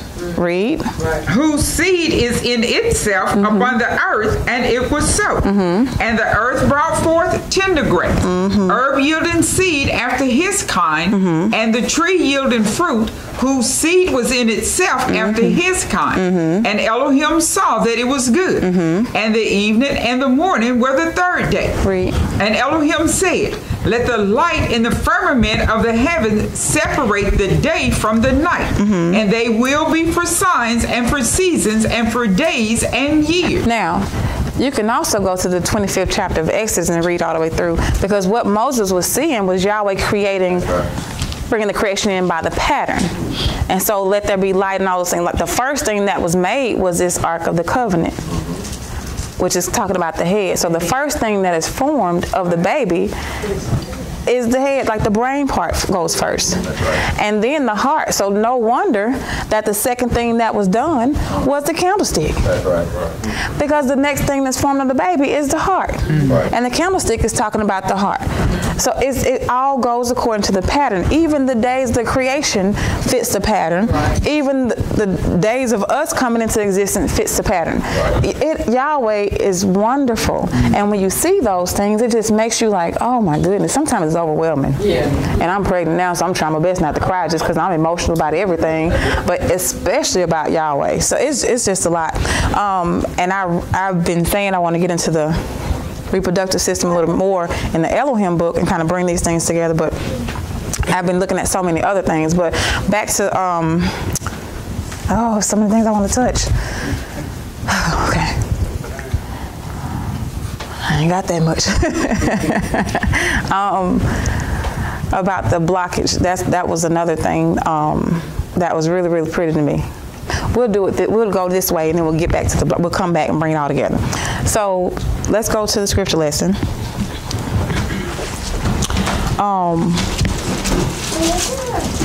What verse was that? It may have been the 14th verse. Go a little bit above the 14th verse. 24 and 7. Matthew 24 and 7, okay? For nation shall rise against nation, and kingdom against kingdom. There we go. Okay, that's what I want. Hold on just a second. So we have been saying this for a long time, that we take this trek psychologically and spiritually, so right? And so from a physical standpoint, when Yahweh was getting ready to bring Israel over here, they had all those warring nations out here, right? You had the Canaanites, you had the Hittites, and the Jebusites, and the Amorites, all those different nations. This is talking about heaven, or higher state of consciousness. All these things are talking about your consciousness. But this is a higher state of consciousness. This is the promised land state of consciousness, right? This is when you are off in the world. And then, of course, when the lamb is taken out, that's when you come into the gospel, and then you have to be tested and proven and tried on the things that you said that you believe. But once you come here, you still have those warring nations that Yahweh has to get rid of for you to come into a full understanding of him, right? And we also said that the kingdom, the present kingdom age, is a spiritual age. Is that not right? That's right. Everybody's not in the present kingdom age. That's right. I said everybody is not in the present kingdom age, period. You have people that are still in the physical age, because you have people that still think that there's physical, natural things, and that they have not accepted the Messiah. They have not come on over to a spiritual age. Everybody's not in the present kingdom age, even though that's the age that we're in. Right? You follow what I'm saying? And so that means then you have to be translated into that age. Here, it's not a physical age. So, let me do it this way. What are our nations that Yahweh had to get rid of? Stagnation. Imagination. Nation. Indignation. Condemnation.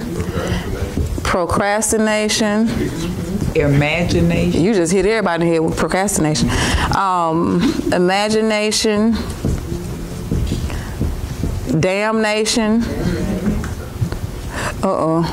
You have all those nations that plague you, that have you bound down, right?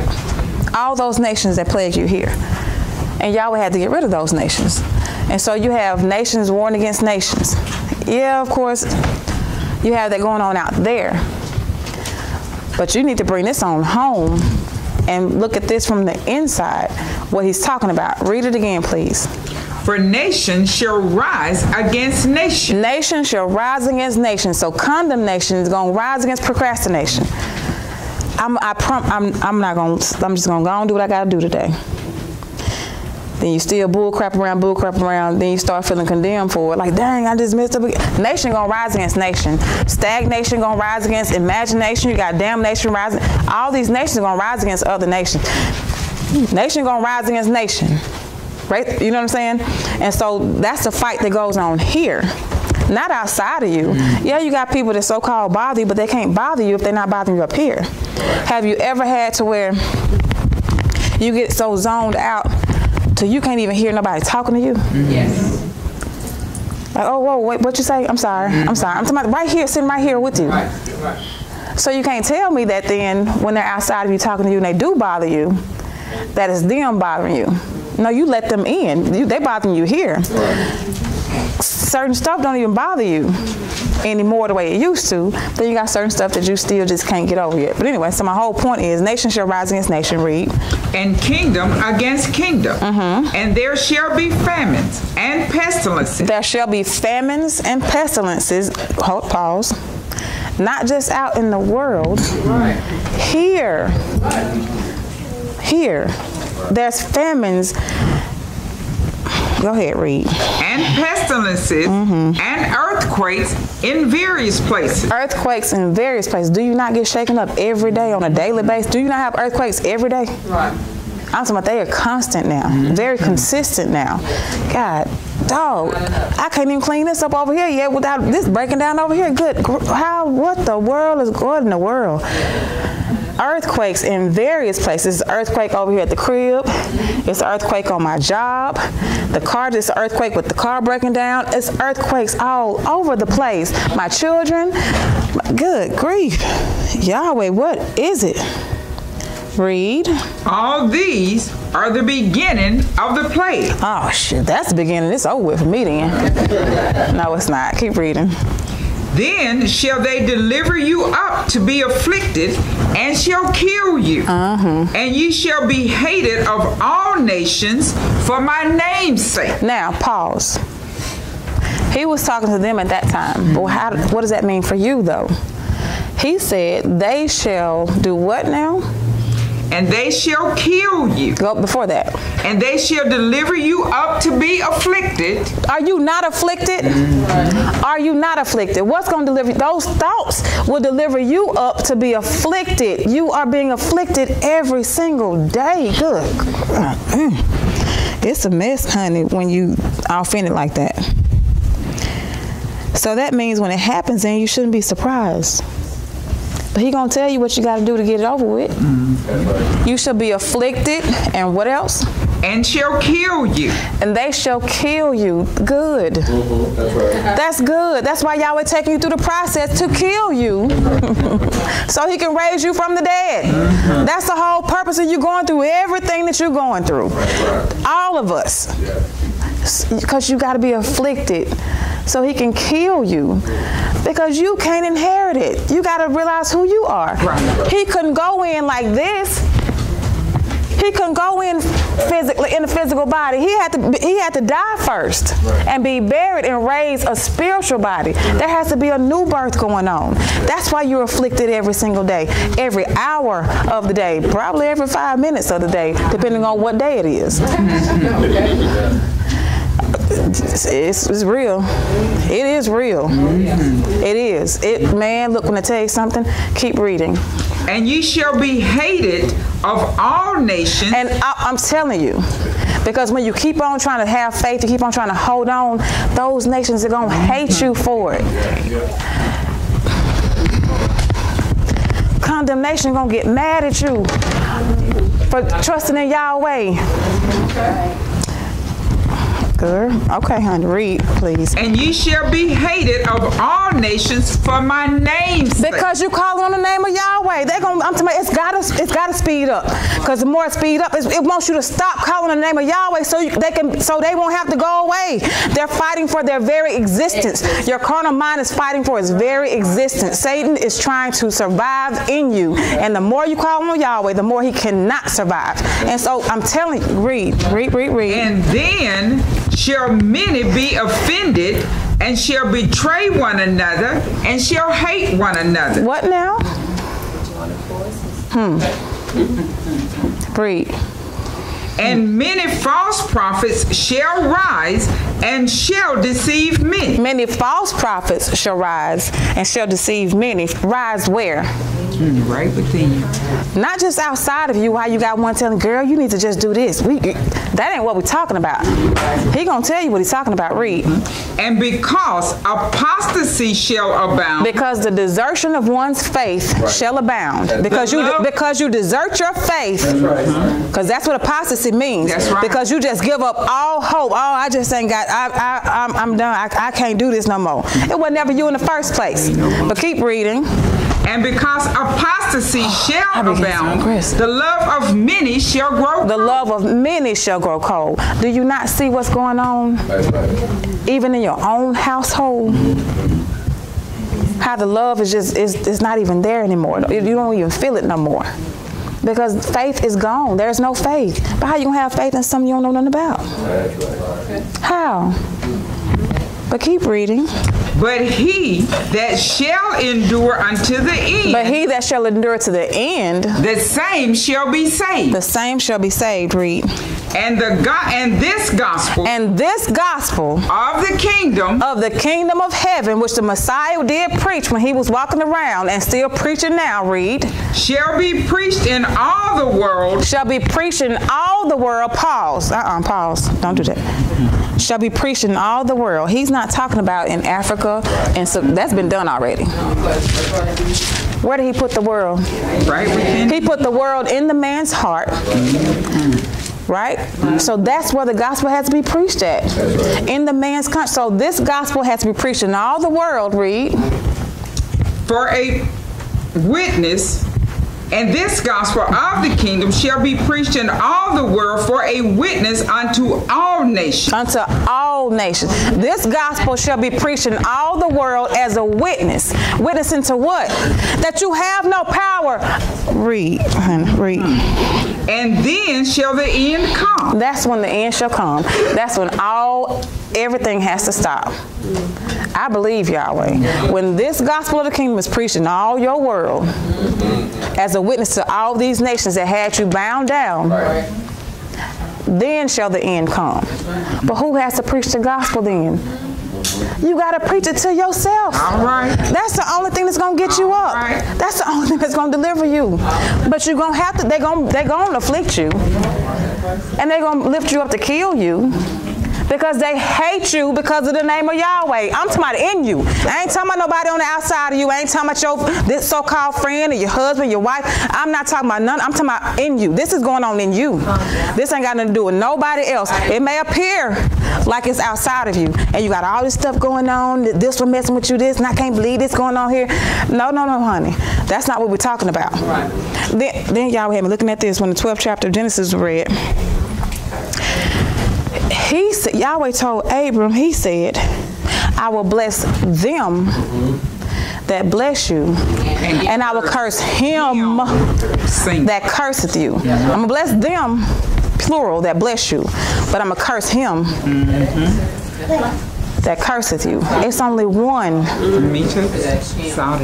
that you're dealing with. It seems like it's many, but it's just one. Because when the sons of Yahweh came together to meet before him, and the adversary came too, and he told, even with Ahaz, you had all these things. Who will vex Ahaz that I may kill him? One on this wise.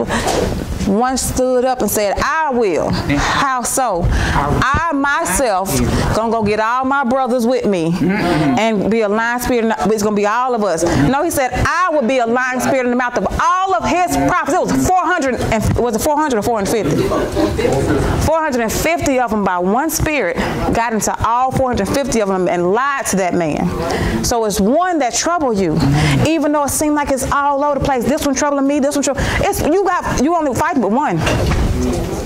You know how you have in so many different movies, how you have like the whole bunch of mirrors and all that, and you got the little enemy, whatever. It look like it's a whole bunch of them, but you got to find a real one to kill him. Right. You can break the mirror, but you ain't did nothing to him. How do you fight Satan then? You resist him. Y'all will rebuke you. Satan don't give a crap about you cussing him out. No.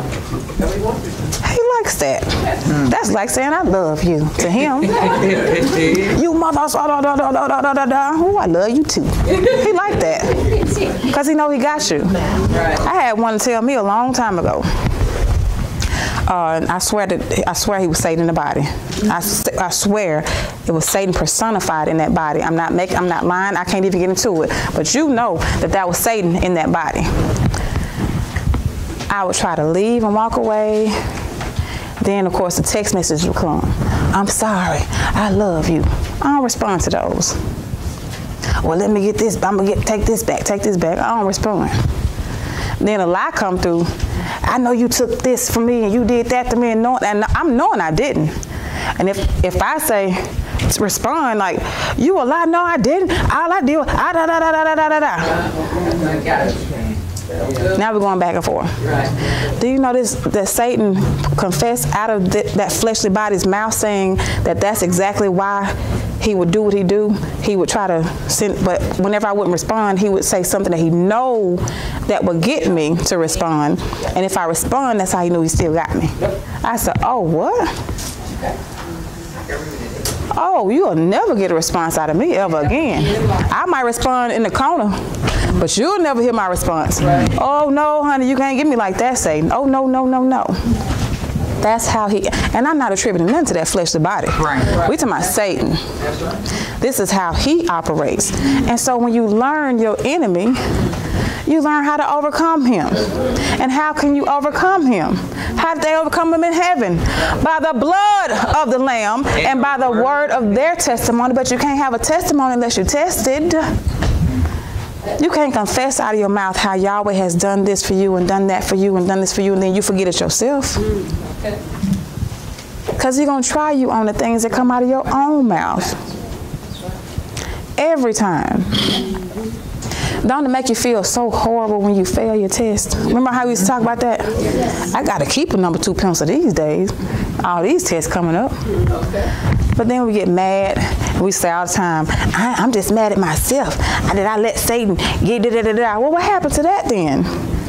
Now you mad at people now. What happened to you being mad at Satan? Remember, we used to say that like buildings ago. Remember how we was in a whole bunch of buildings a long time ago? We used to say that all the time. Ooh, y'all would whip my head today. Ooh, I can't. I'm so mad at myself. I let Satan get me out of character and I cussed him out. But now we just forgot all about that. We forgot to say it was Satan afflicting us. We think it's people afflicting us. And this one can do this and this. Ooh, Father, have mercy on my soul.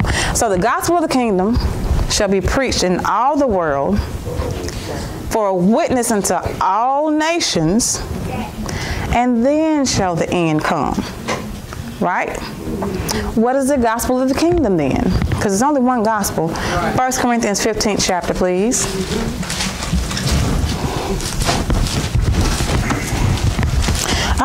I need to speak all the time because I swear I be feeling so bad. Because morning sickness is like, it ain't even, I don't know why they call it morning sickness. It's random sickness is what it should be called. But then when I get up and start, talking about Yahweh, I don't even feel nothing. My knee don't even hurt no more now. But keep reading. I said keep reading. We ain't even start reading yet. Go on and read, honey. 1 Corinthians 15. Moreover, brethren, I declare unto you the gospel which I preached unto you, which also ye have received, and wherein ye stand. That's right. By which also ye are saved, if ye keep in memory what I preached unto you. You are saved from what?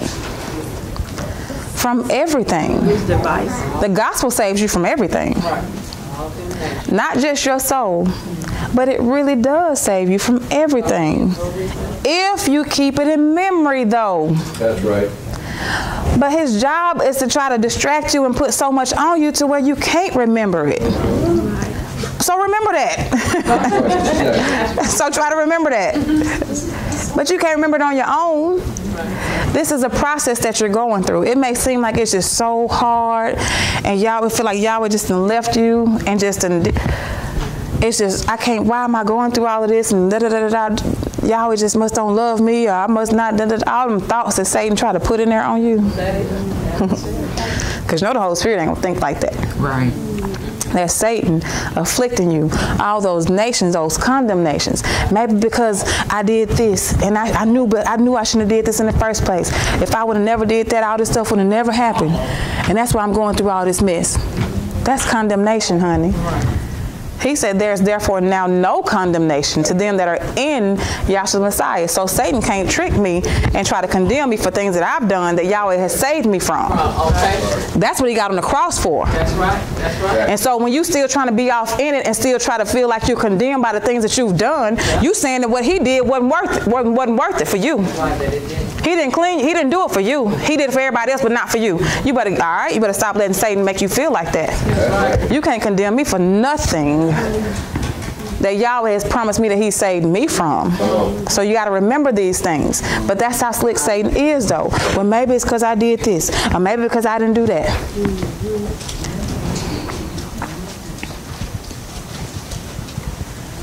But Yahweh has everything going on for a reason. When you look at the pattern, they didn't have a choice about it. Well, we're going to get to the pattern. Read, so I can get to my point. By which also ye are saved, if ye keep in memory what I preached unto you, unless you have believed in vain.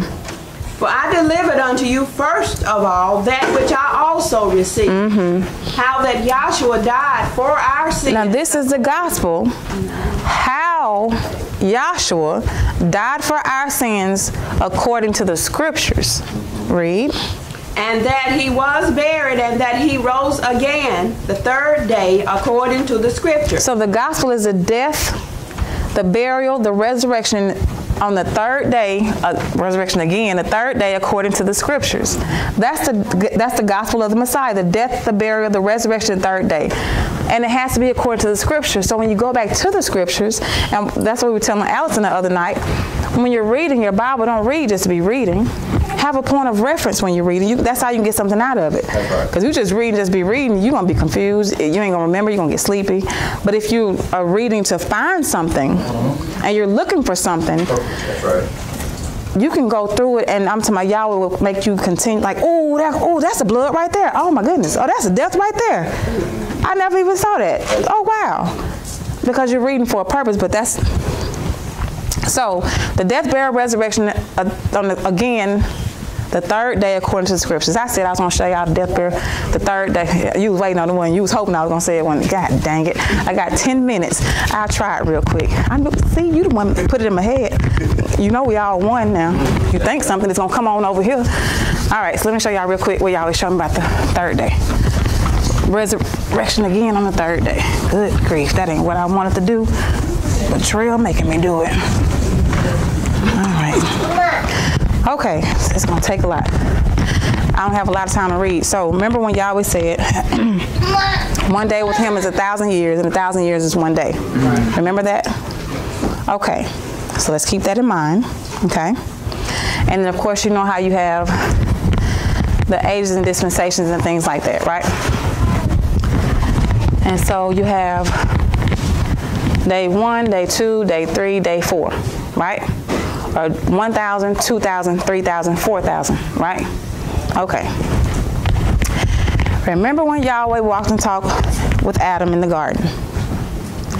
And it said that he was the first Adam and Yahshua was the second Adam, Yahshua from heaven, right?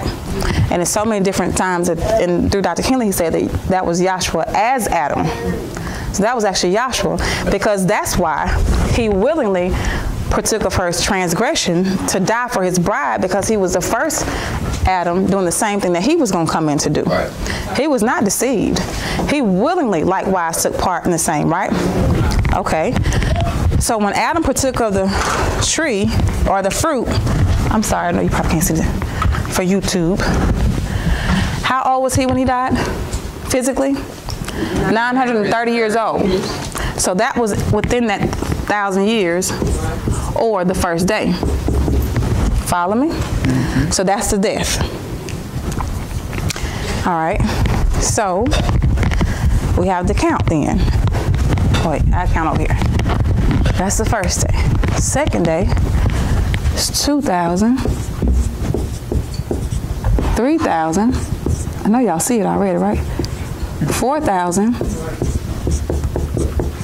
All right. So he died here. You have to count 3 days from the resurrection. 1, 2, 3. What year did he come in the loins of the Virgin Mary? He came in the 4,000th year, didn't he? Through the loins of the Virgin Mary. So he died here as Adam. There's a death and buried. 1, 2, 3. He resurrected on the third day or the 4,000th year.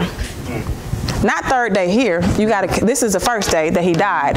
So now you got to count day 1, day 2, resurrect here on the third day. So he resurrected in the loins of the Virgin Mary the first time as Yahshua the Messiah. And then when he got on the cross, he died again and resurrected again the third day according to the scriptures. And so that's how, because I couldn't see it with Yahshua the Son of Nun, because for one, when he died, he didn't die just like the Messiah did. And he wasn't buried and resurrected. Like, I couldn't even get 3 days out of the resurrection coming into the loins of the Virgin. I just couldn't see that. Even though that's who that was him manifested as Yahshua the Son of Nun too. But when Yahweh showed me that, I was like, oh, that's the third day. That's the wow. Oh my goodness, that's too much. I don't even know how to explain it, Yahweh. But then I explained it to Mike a while ago. I practiced with him before y'all get it, so he be getting it first. But then that's what Yahweh showed me about the third day. He died and resurrected again the third day according to the scriptures, because the way he died was the exact same way he died here. So that was the death, dying for his willingly partaking of her sin, or likewise taking part in the same. He came in the likeness of sinful flesh, and likewise took part in the same with us too. And you have 4 points of blood here when he died. You have 4 points of blood here. And so that was him as Adam dying, coming down for his bride. And so that's him as Yahshua the Messiah dying for his bride. So you have the same thing. And he resurrected the third day in the loins of the Virgin Mary, which in the 4,000th year. You follow what I'm saying? Right. Okay. Anyway, so back to the scriptures. And so the death, burial, resurrection, again the third day, according to the scriptures. And so you have it just had it in Adam. And so you have it so many different times throughout the scriptures, even with Abraham offering up Isaac. He had the death, burial, resurrection on the third day again, according to Isaac. With Isaac there back with Abraham. You had it with Moses. You have so many different witnesses that you can pick up. And we talked about in one of the classes about how it's evil. It's a sin to not believe Yahweh and not to obey him. So get the 11th chapter of Hebrews, since I don't have a lot of time. So since we have all these different witnesses, right? So he promised Abram a son, and he gave him Isaac. But then he said, offer him up, Abram. And so they went on a 3 days journey. That's your third day. And so he told Abram, when he told Abram to offer him up, at that point, Isaac was dead in Abraham's conscience and buried. And so on the third day, when Yahweh showed him the place that he had to offer up Isaac, and the angel stayed his hand, that was Isaac resurrecting the third day off of the altar, being a type of the Messiah. Because this was the promised seed that he promised Abraham, that he would come through Isaac, that the promise should come through Isaac, right? And so then, of course, when you had with Moses down here, when he was dead and buried, when he was 3 months old, he was the death decree went out, right? And then, of course, he was buried in the ark, and he was resurrected out the ark at the age of 3 months old. So that's your death, burial, resurrection at 3, right? Then when he was amongst his Hebrew brethren, and they were all down here, and he saw the Egyptian smiting the Hebrew, and he killed the Egyptian. That's your death. He buried him in the sand. That's the first day. The second day, he goes out amongst his Hebrew brethren, and he sees them quarreling, and they say, "Oh, you're gonna kill me like you did the Egyptian yesterday." That's the second day. The very next day is when he went into Pharaoh's house, and he fled before fled before the face of Pharaoh. And so that's your third day that he had to resurrect out here to the wilderness, right? And so even with Joseph, when Joseph was cast into prison, I found it. I found it when I was studying with Kobe. How it said after a period of time that Joseph was in prison, then that's when Pharaoh's baker and butler was in prison with him, and then 2 more years had passed. But Joseph was in prison for 3 years before he resurrected out of prison. I said, God dog, Yahweh, I knew it was there, but I was looking for it. And so Kobe called me for one of his assignments or whatever, and Yahweh showed it to me. And so even with Joseph, being put in prison, being dead, death and burial, and resurrecting the 3rd year out of prison. It's so many different things that you can choose that Yahweh is doing back here, showing the death, burial, resurrection on the 3rd day, whether it's the 3rd day, 3 months, 3 years, 300 days, 300 hours, 300 minutes. It's always going to go according to a pattern. I know that for a fact now. I don't have to ask anybody that anymore. Not just back here, but even in your own life. So look for it. Don't let Satan keep on playing games with you and make you keep on talking crazy to Yahweh. Look, read 11th chapter of Hebrews, 12th chapter of Hebrews. Wherefore seeing. Well, you know what? Let's do the 11th chapter first and pick up some of those, and then we'll come to the 12th chapter. Started with some of those by faith. Yep. First verse first. Now faith is the substance of things hoped for, the evidence of things not seen. So, faith is the substance of things hoped for, the evidence of things that are not seen. Not just back then, not just with your soul, but with everything. This is how you look. I don't have a problem being naked before y'all. I don't have a problem telling you every thought that I had when I was an idiot, because I'm still an idiot sometimes, certain things, but I have no problem with that, because that's what the body's supposed to do, is edify itself, right? You know how, like, when you're a child, you may have a bigger sister or brother, something like that, and y'all eating your food and y'all getting ready to drink. You see your bigger sister, bigger brother getting ready to drink, they drink. Well, in your mind, you trying to race them and drink yours real fast too, because I want to beat them drinking the drink, and they bigger than you, so they have bigger guts. So they still win the little race. I wasn't racing anyway. I was just drinking my drink. Yes, you were, little fool. You just don't want to be disappointed. You know what I'm saying? I still had that complex. And so for certain things, I have all the faith in the world for certain things. Now I know he's gonna pay my bills. I ain't worried about them. I ain't worried about that type of stuff. I know if something happened with the car, he got that. That's easy. That ain't even You can't move me with that. But y'all would know I wanted another child. I always have. But then I was telling myself, no, I don't. Because I'd rather be. It's too old. We da-da-da-da. Y'all always know what you want when you want it. He ain't crazy. You ain't got to ring the bell, I know. So, when I ring the bell, no, I'm finna sit down. Anyway, so, but just with that type of complex, right? I'm afraid to ask in case he don't do it.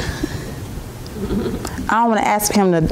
I don't want to ask because if he don't do it, I got to set for me, then I'm gonna be disappointed. So I'm not even. I don't even want it then. I don't want it. Yes, you do, little fool. Girl, that's not faith then. That's right. That's not what faith looks like. Well, I'm not gonna ask him to fix this for me because he might. I know he probably just doing it because I did this.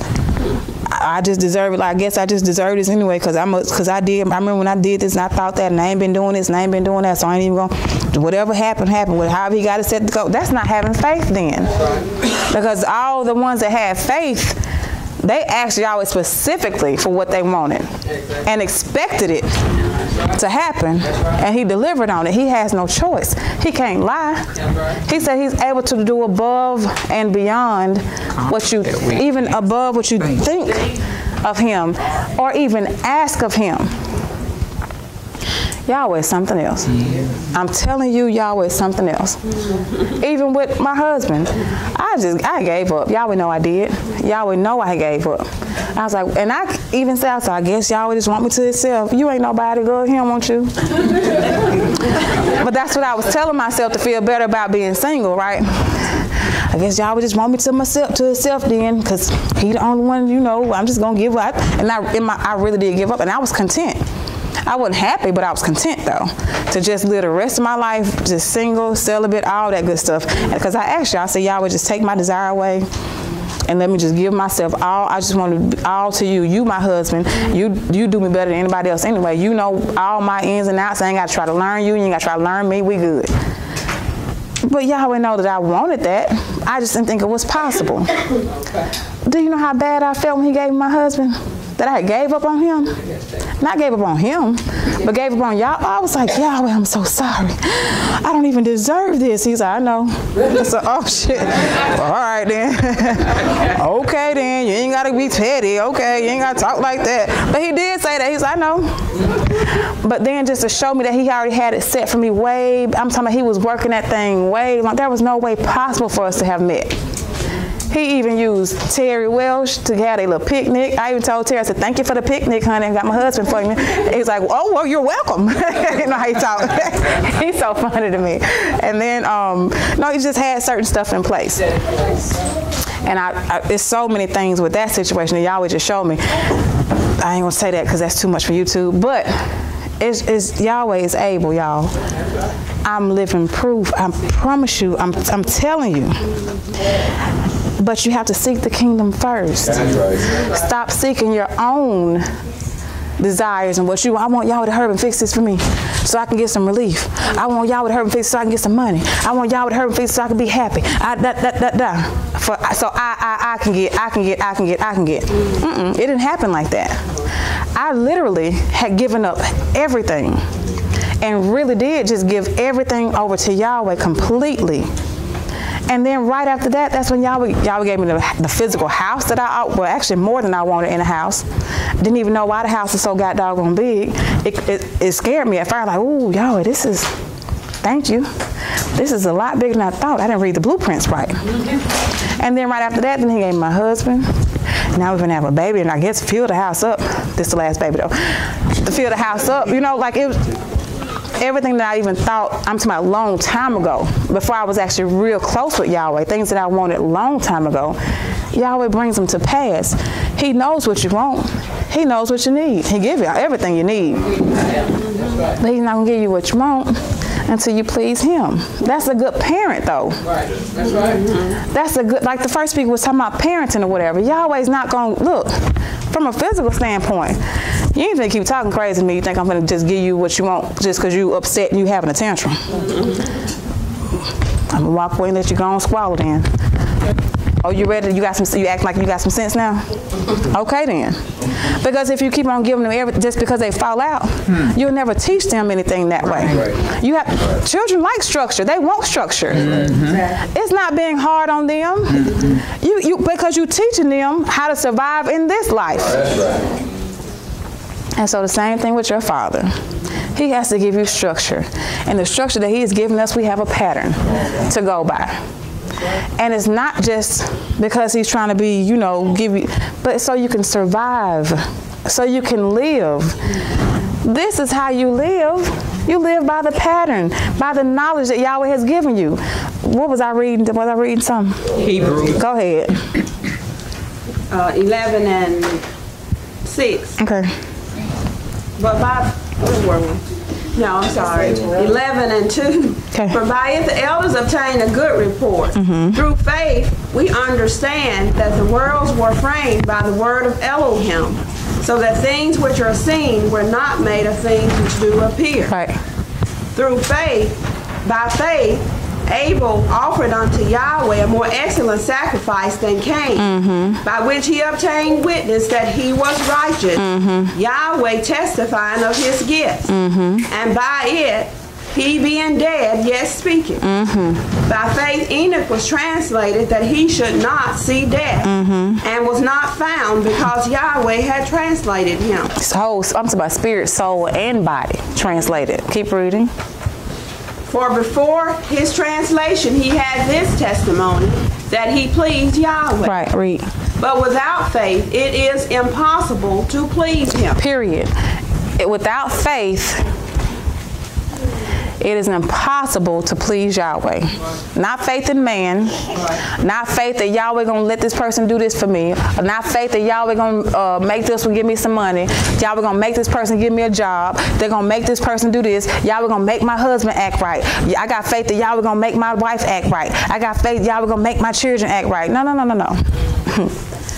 You have faith in Yahweh that Yahweh does it himself.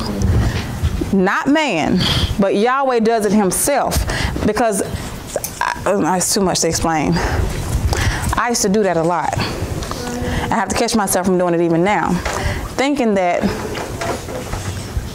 I'm doing something with Yahweh. Like Yahweh giving me strength to do this and giving me strength to do that, giving me power to do this, giving me wisdom. No. That's not how it works. It ain't you and Yahweh. It ain't never been you and Yahweh. It wasn't Yahweh and Adam. That's why he put him on the 6th day. That was you can't give credit to nobody but Yahweh, period. No man, no woman, no child, you cannot give credit to nobody. So stop thinking that you or anybody else is doing something with Yahweh by the power of Yahweh. It has always been Yahweh doing it himself, period. Period. So you don't give, you have to watch the thoughts that come in and watch how, because that's a false concept. He can't let it come to pass that way if you're thinking that way, because that's not true. He cannot allow something to come to pass if it's not true.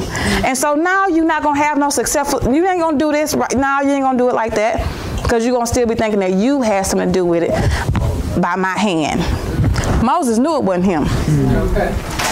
It just appeared to be Moses. The rest of the prophets, they didn't understand the things that was coming out of their own mouth. So it wasn't them saying it. It was Yahweh doing it all. So that's who you have to understand and lean on for everything. I don't even care how you do it. I don't care what vessel you use, Yahweh. I pray that you do this for me. I pray that you do that for me.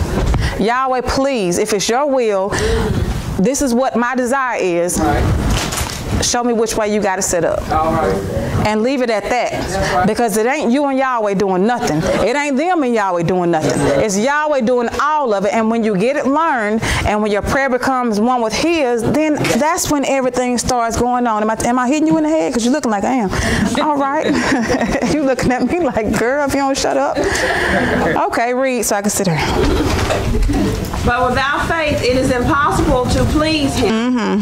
For he that cometh to Yahweh. He that cometh to Yahweh, not in another man, but he that cometh to Yahweh, what? Must believe that he is. You must believe that he is, read. And he is a rewarder of them that diligently seek him. Read. By faith Noah being warned. And let's get this clear. He's a rewarder of those that diligently seek him, but not just when you're reading your Bible. That's not just seeking Yahweh like that. That's acknowledging Yahweh in everything. That's seeking him. That's seeking Yahweh in everything that you do. Not just, because I used to think when it said he rewards those that diligently seek them, that means you got to read your Bible. I'm reading my Bible, still ain't getting nothing done though. Yahweh still ain't moving for me. I'm praying, I'm reading, but I'm still going through trouble. I'm seeking you, Yahweh. What else you want me to do? But then when I get out, I'm still trying to do it myself. I'm still trying to look for somebody to help me do it. You're not seeking Yahweh in everything that you do. That's what you got to seek him in. That's when he rewards you, when you seek him in everything that you do. Yahweh is still working with me on that. Read. By faith, Noah, being warned by Yahweh of things not seen as yet, moved with fear. Moved with what? Fear. Fear. Read. Prepared an ark to the saving of his house. And then he say the fear of Yahweh is the beginning of knowledge, not the fear of what man can do, not the fear of just fearing what's going to happen with you in your life. No, the fear of Yahweh. I don't want to piss Yahweh off. That's knowledge. But keep reading. By the which he condemned the world, became heir of the righteousness which is by faith. By faith Abraham, when he was called to go out into a place which he should afterward receive for an inheritance, obeyed. He went out, not knowing whither he went. By faith, he sojourned in the land of promise. But even with Abraham, which y'all would show me this, and I know I'm going to sit down. Even with Abraham, and we attributed faith to Abraham all the time, and righteousness because he believed Yahweh and things like that or whatever. But that was still a process that Abraham had to go through, which is the same process we have to go through right now. What do you mean by that, Carla?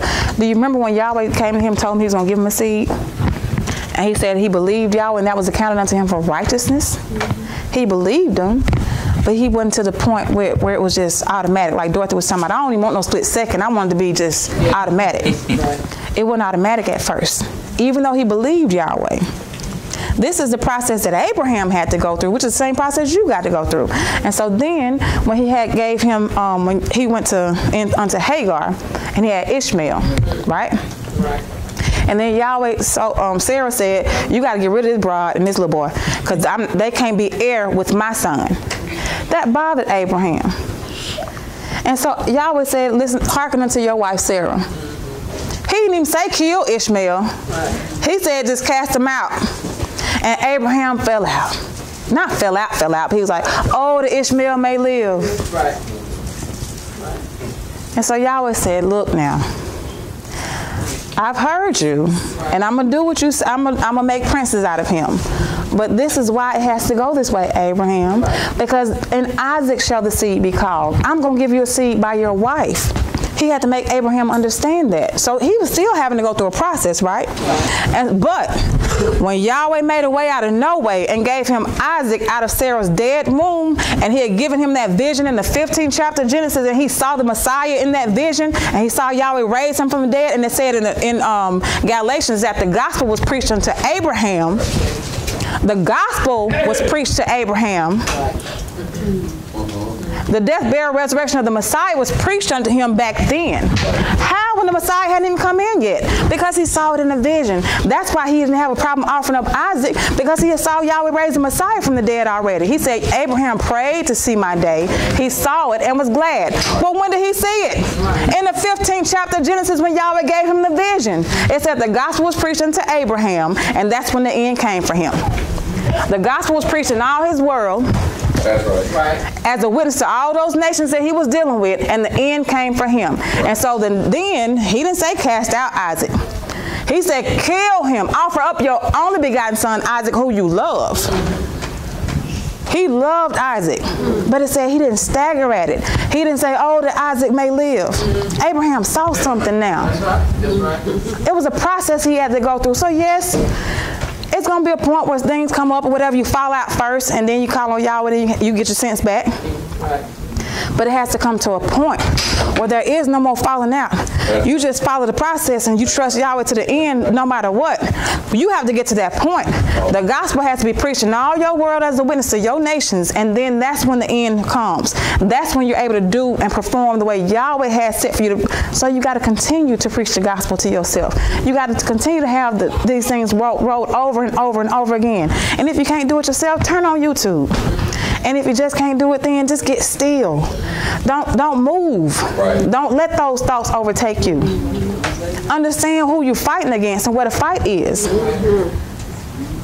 Because he didn't fall out at that point. He saw something. And so he didn't stagger at it. He offered up Isaac. Okay, got up early that morning. Didn't ask Sarah nothing and say, oh, that Isaac may live. No, you already showed me that I saw him raised from the dead. So in Hebrews it said, read it. Ooh, I have to sit down. Read it. By faith, Abraham, 8th verse. By faith, Abraham, when he was called to go out into a place which he should afterwards receive for an inheritance, obeyed. And he went out, not knowing whither he went. By faith, he sojourned in the land of promise in a strange country, dwelling in tents with Isaac and Jacob, the heirs with him of the same promise. Do you want that specifically about Isaac? Yep. Okay. The 17th verse. Okay.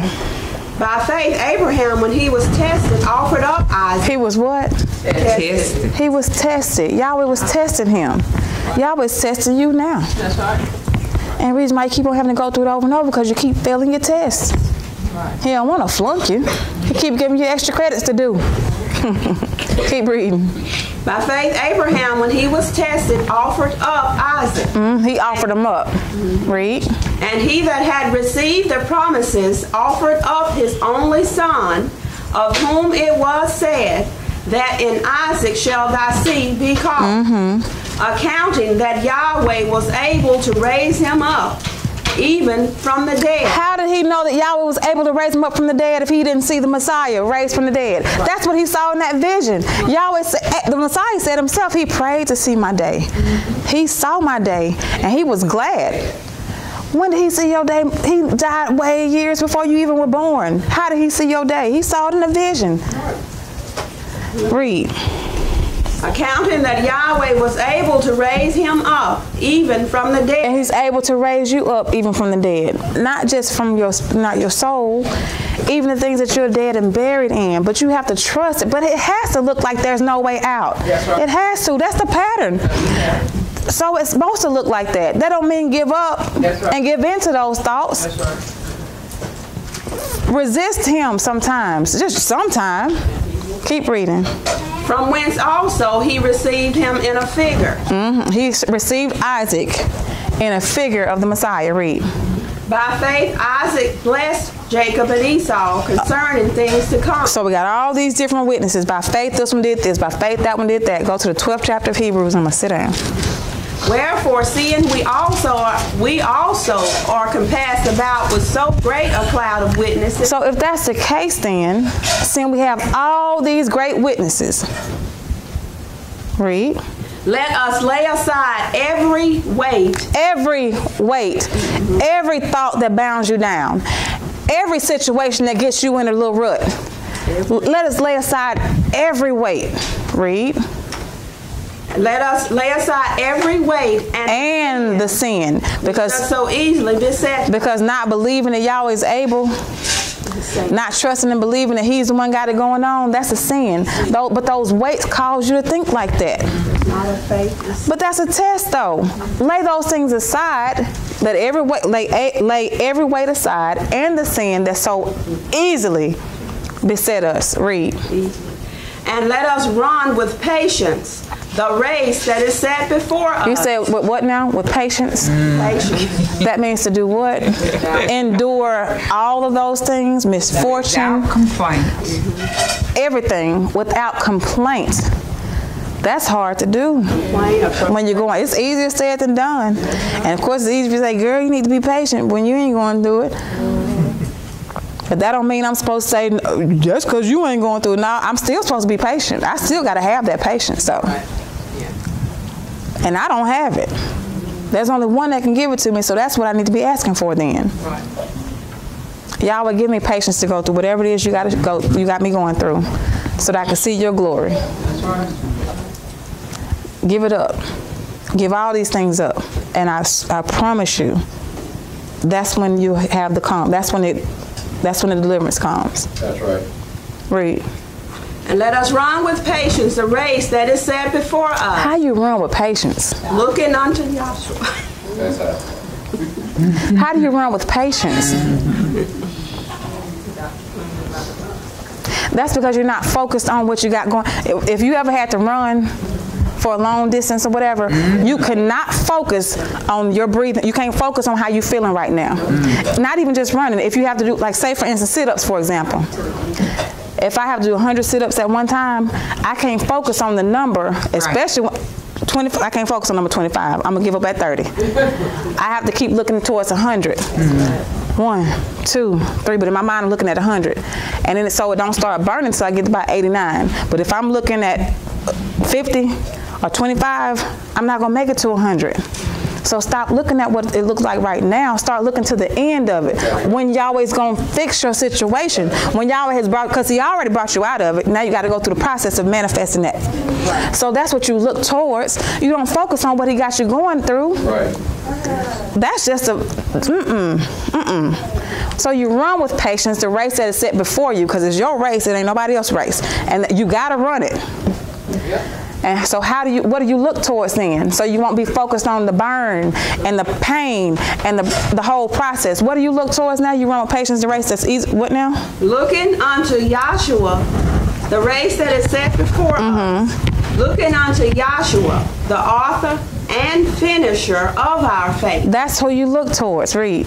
Who for the joy that was set before him endured the cross, despising the He shame. said the joy that was set before him. Right, that's right. He wasn't focused on all the stuff he had to go through, because if he had to focus on that, honey, he wouldn't have made it. So that's my point. He was focused on the joy that was set before him. The glory of Yahweh, glorifying Yahweh, that Yahweh, it was Yahweh and him only that got me out of this situation I'm in. Because everybody has told me no. Right. Okay. Yahweh has showed me that nobody can help me but him. That's right. So I'm looking for the glory of Yahweh at the end of this thing. That's what I'm focused on. Keep reading, because that's what Yahshua did. Let this mind be in you that was in him. He looked to the glory that was set before him. Read. Who for the joy that was set before him endured the cross, despising the shame, and is set down at the right hand of the throne of Yahweh. For consider him that endured such contradiction of sinners against himself, lest ye be wearied and faint in your mind. Lest you be wearied and faint in your mind. Not your body fainting. He said faint in your mind. Right. So consider him. So keep him before you at all times, so you won't keep on falling out about the things that's going on. That's the whole point of it. But keep reading. Ye have not yet resisted unto blood. You ain't resisted unto blood. You ain't had nobody beating you, and I went through that at all. I know when we be going through certain stuff, and I've said it a million times, Yahweh know I have, and he's had mercy on my little idiot self for saying it. We say all the time, man, I feel like Job.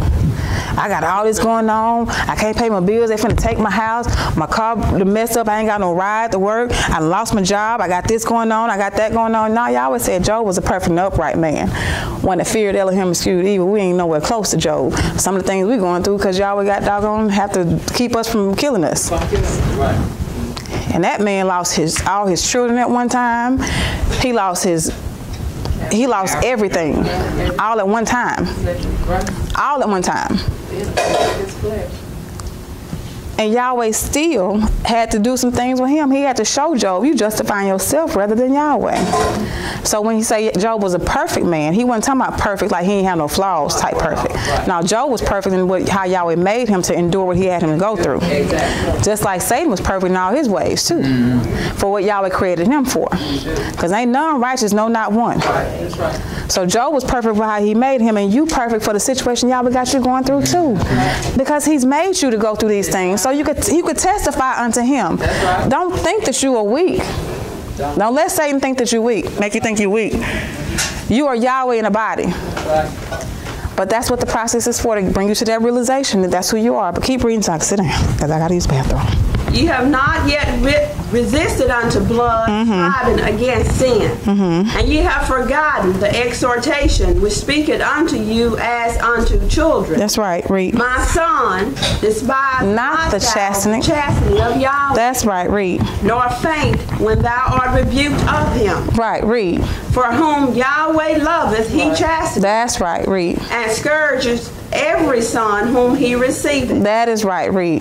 If ye endure chastening, Yahweh dealeth with you as with son. For what son is he whom the Father chasteneth not? That's right, read. But if ye be without chastisement, whereof all are partakers, then are ye bastards and not sons.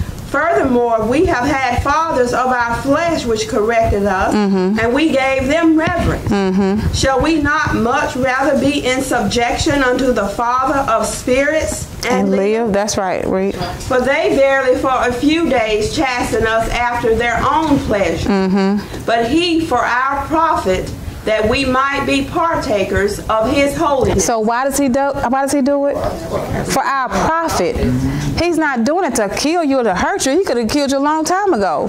He's doing it for you to profit from it, so that you can receive your inheritance. It ain't, I almost said F the flesh. Oh my goodness, I need to sit down. This is for your good. This is why he's taking us through these things. Right. I know y'all got the point. I want to admonish everybody. Study your scriptures. Ask Yahweh for whatever it is that you need, that you're lacking. Whether it's faith, whether it's the desire to study, whether it's whatever it is. Ask Yahweh for it and believe that he has given it to you already. And watch the power of Yahweh work. But you will never know he gave it to you unless he tries you on certain things, so he can perform in you what he's given you. Right. I hope y'all have gotten something out of class this morning. I really enjoyed it.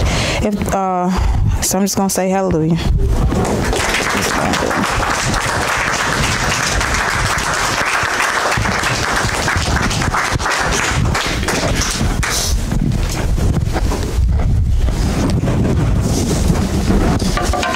Are there any questions? Any comments? Any announcements? But I just want to remind everyone about the donations to take care of what we need to take care of here in the building. And if there is nothing else, let everyone stand for doxology.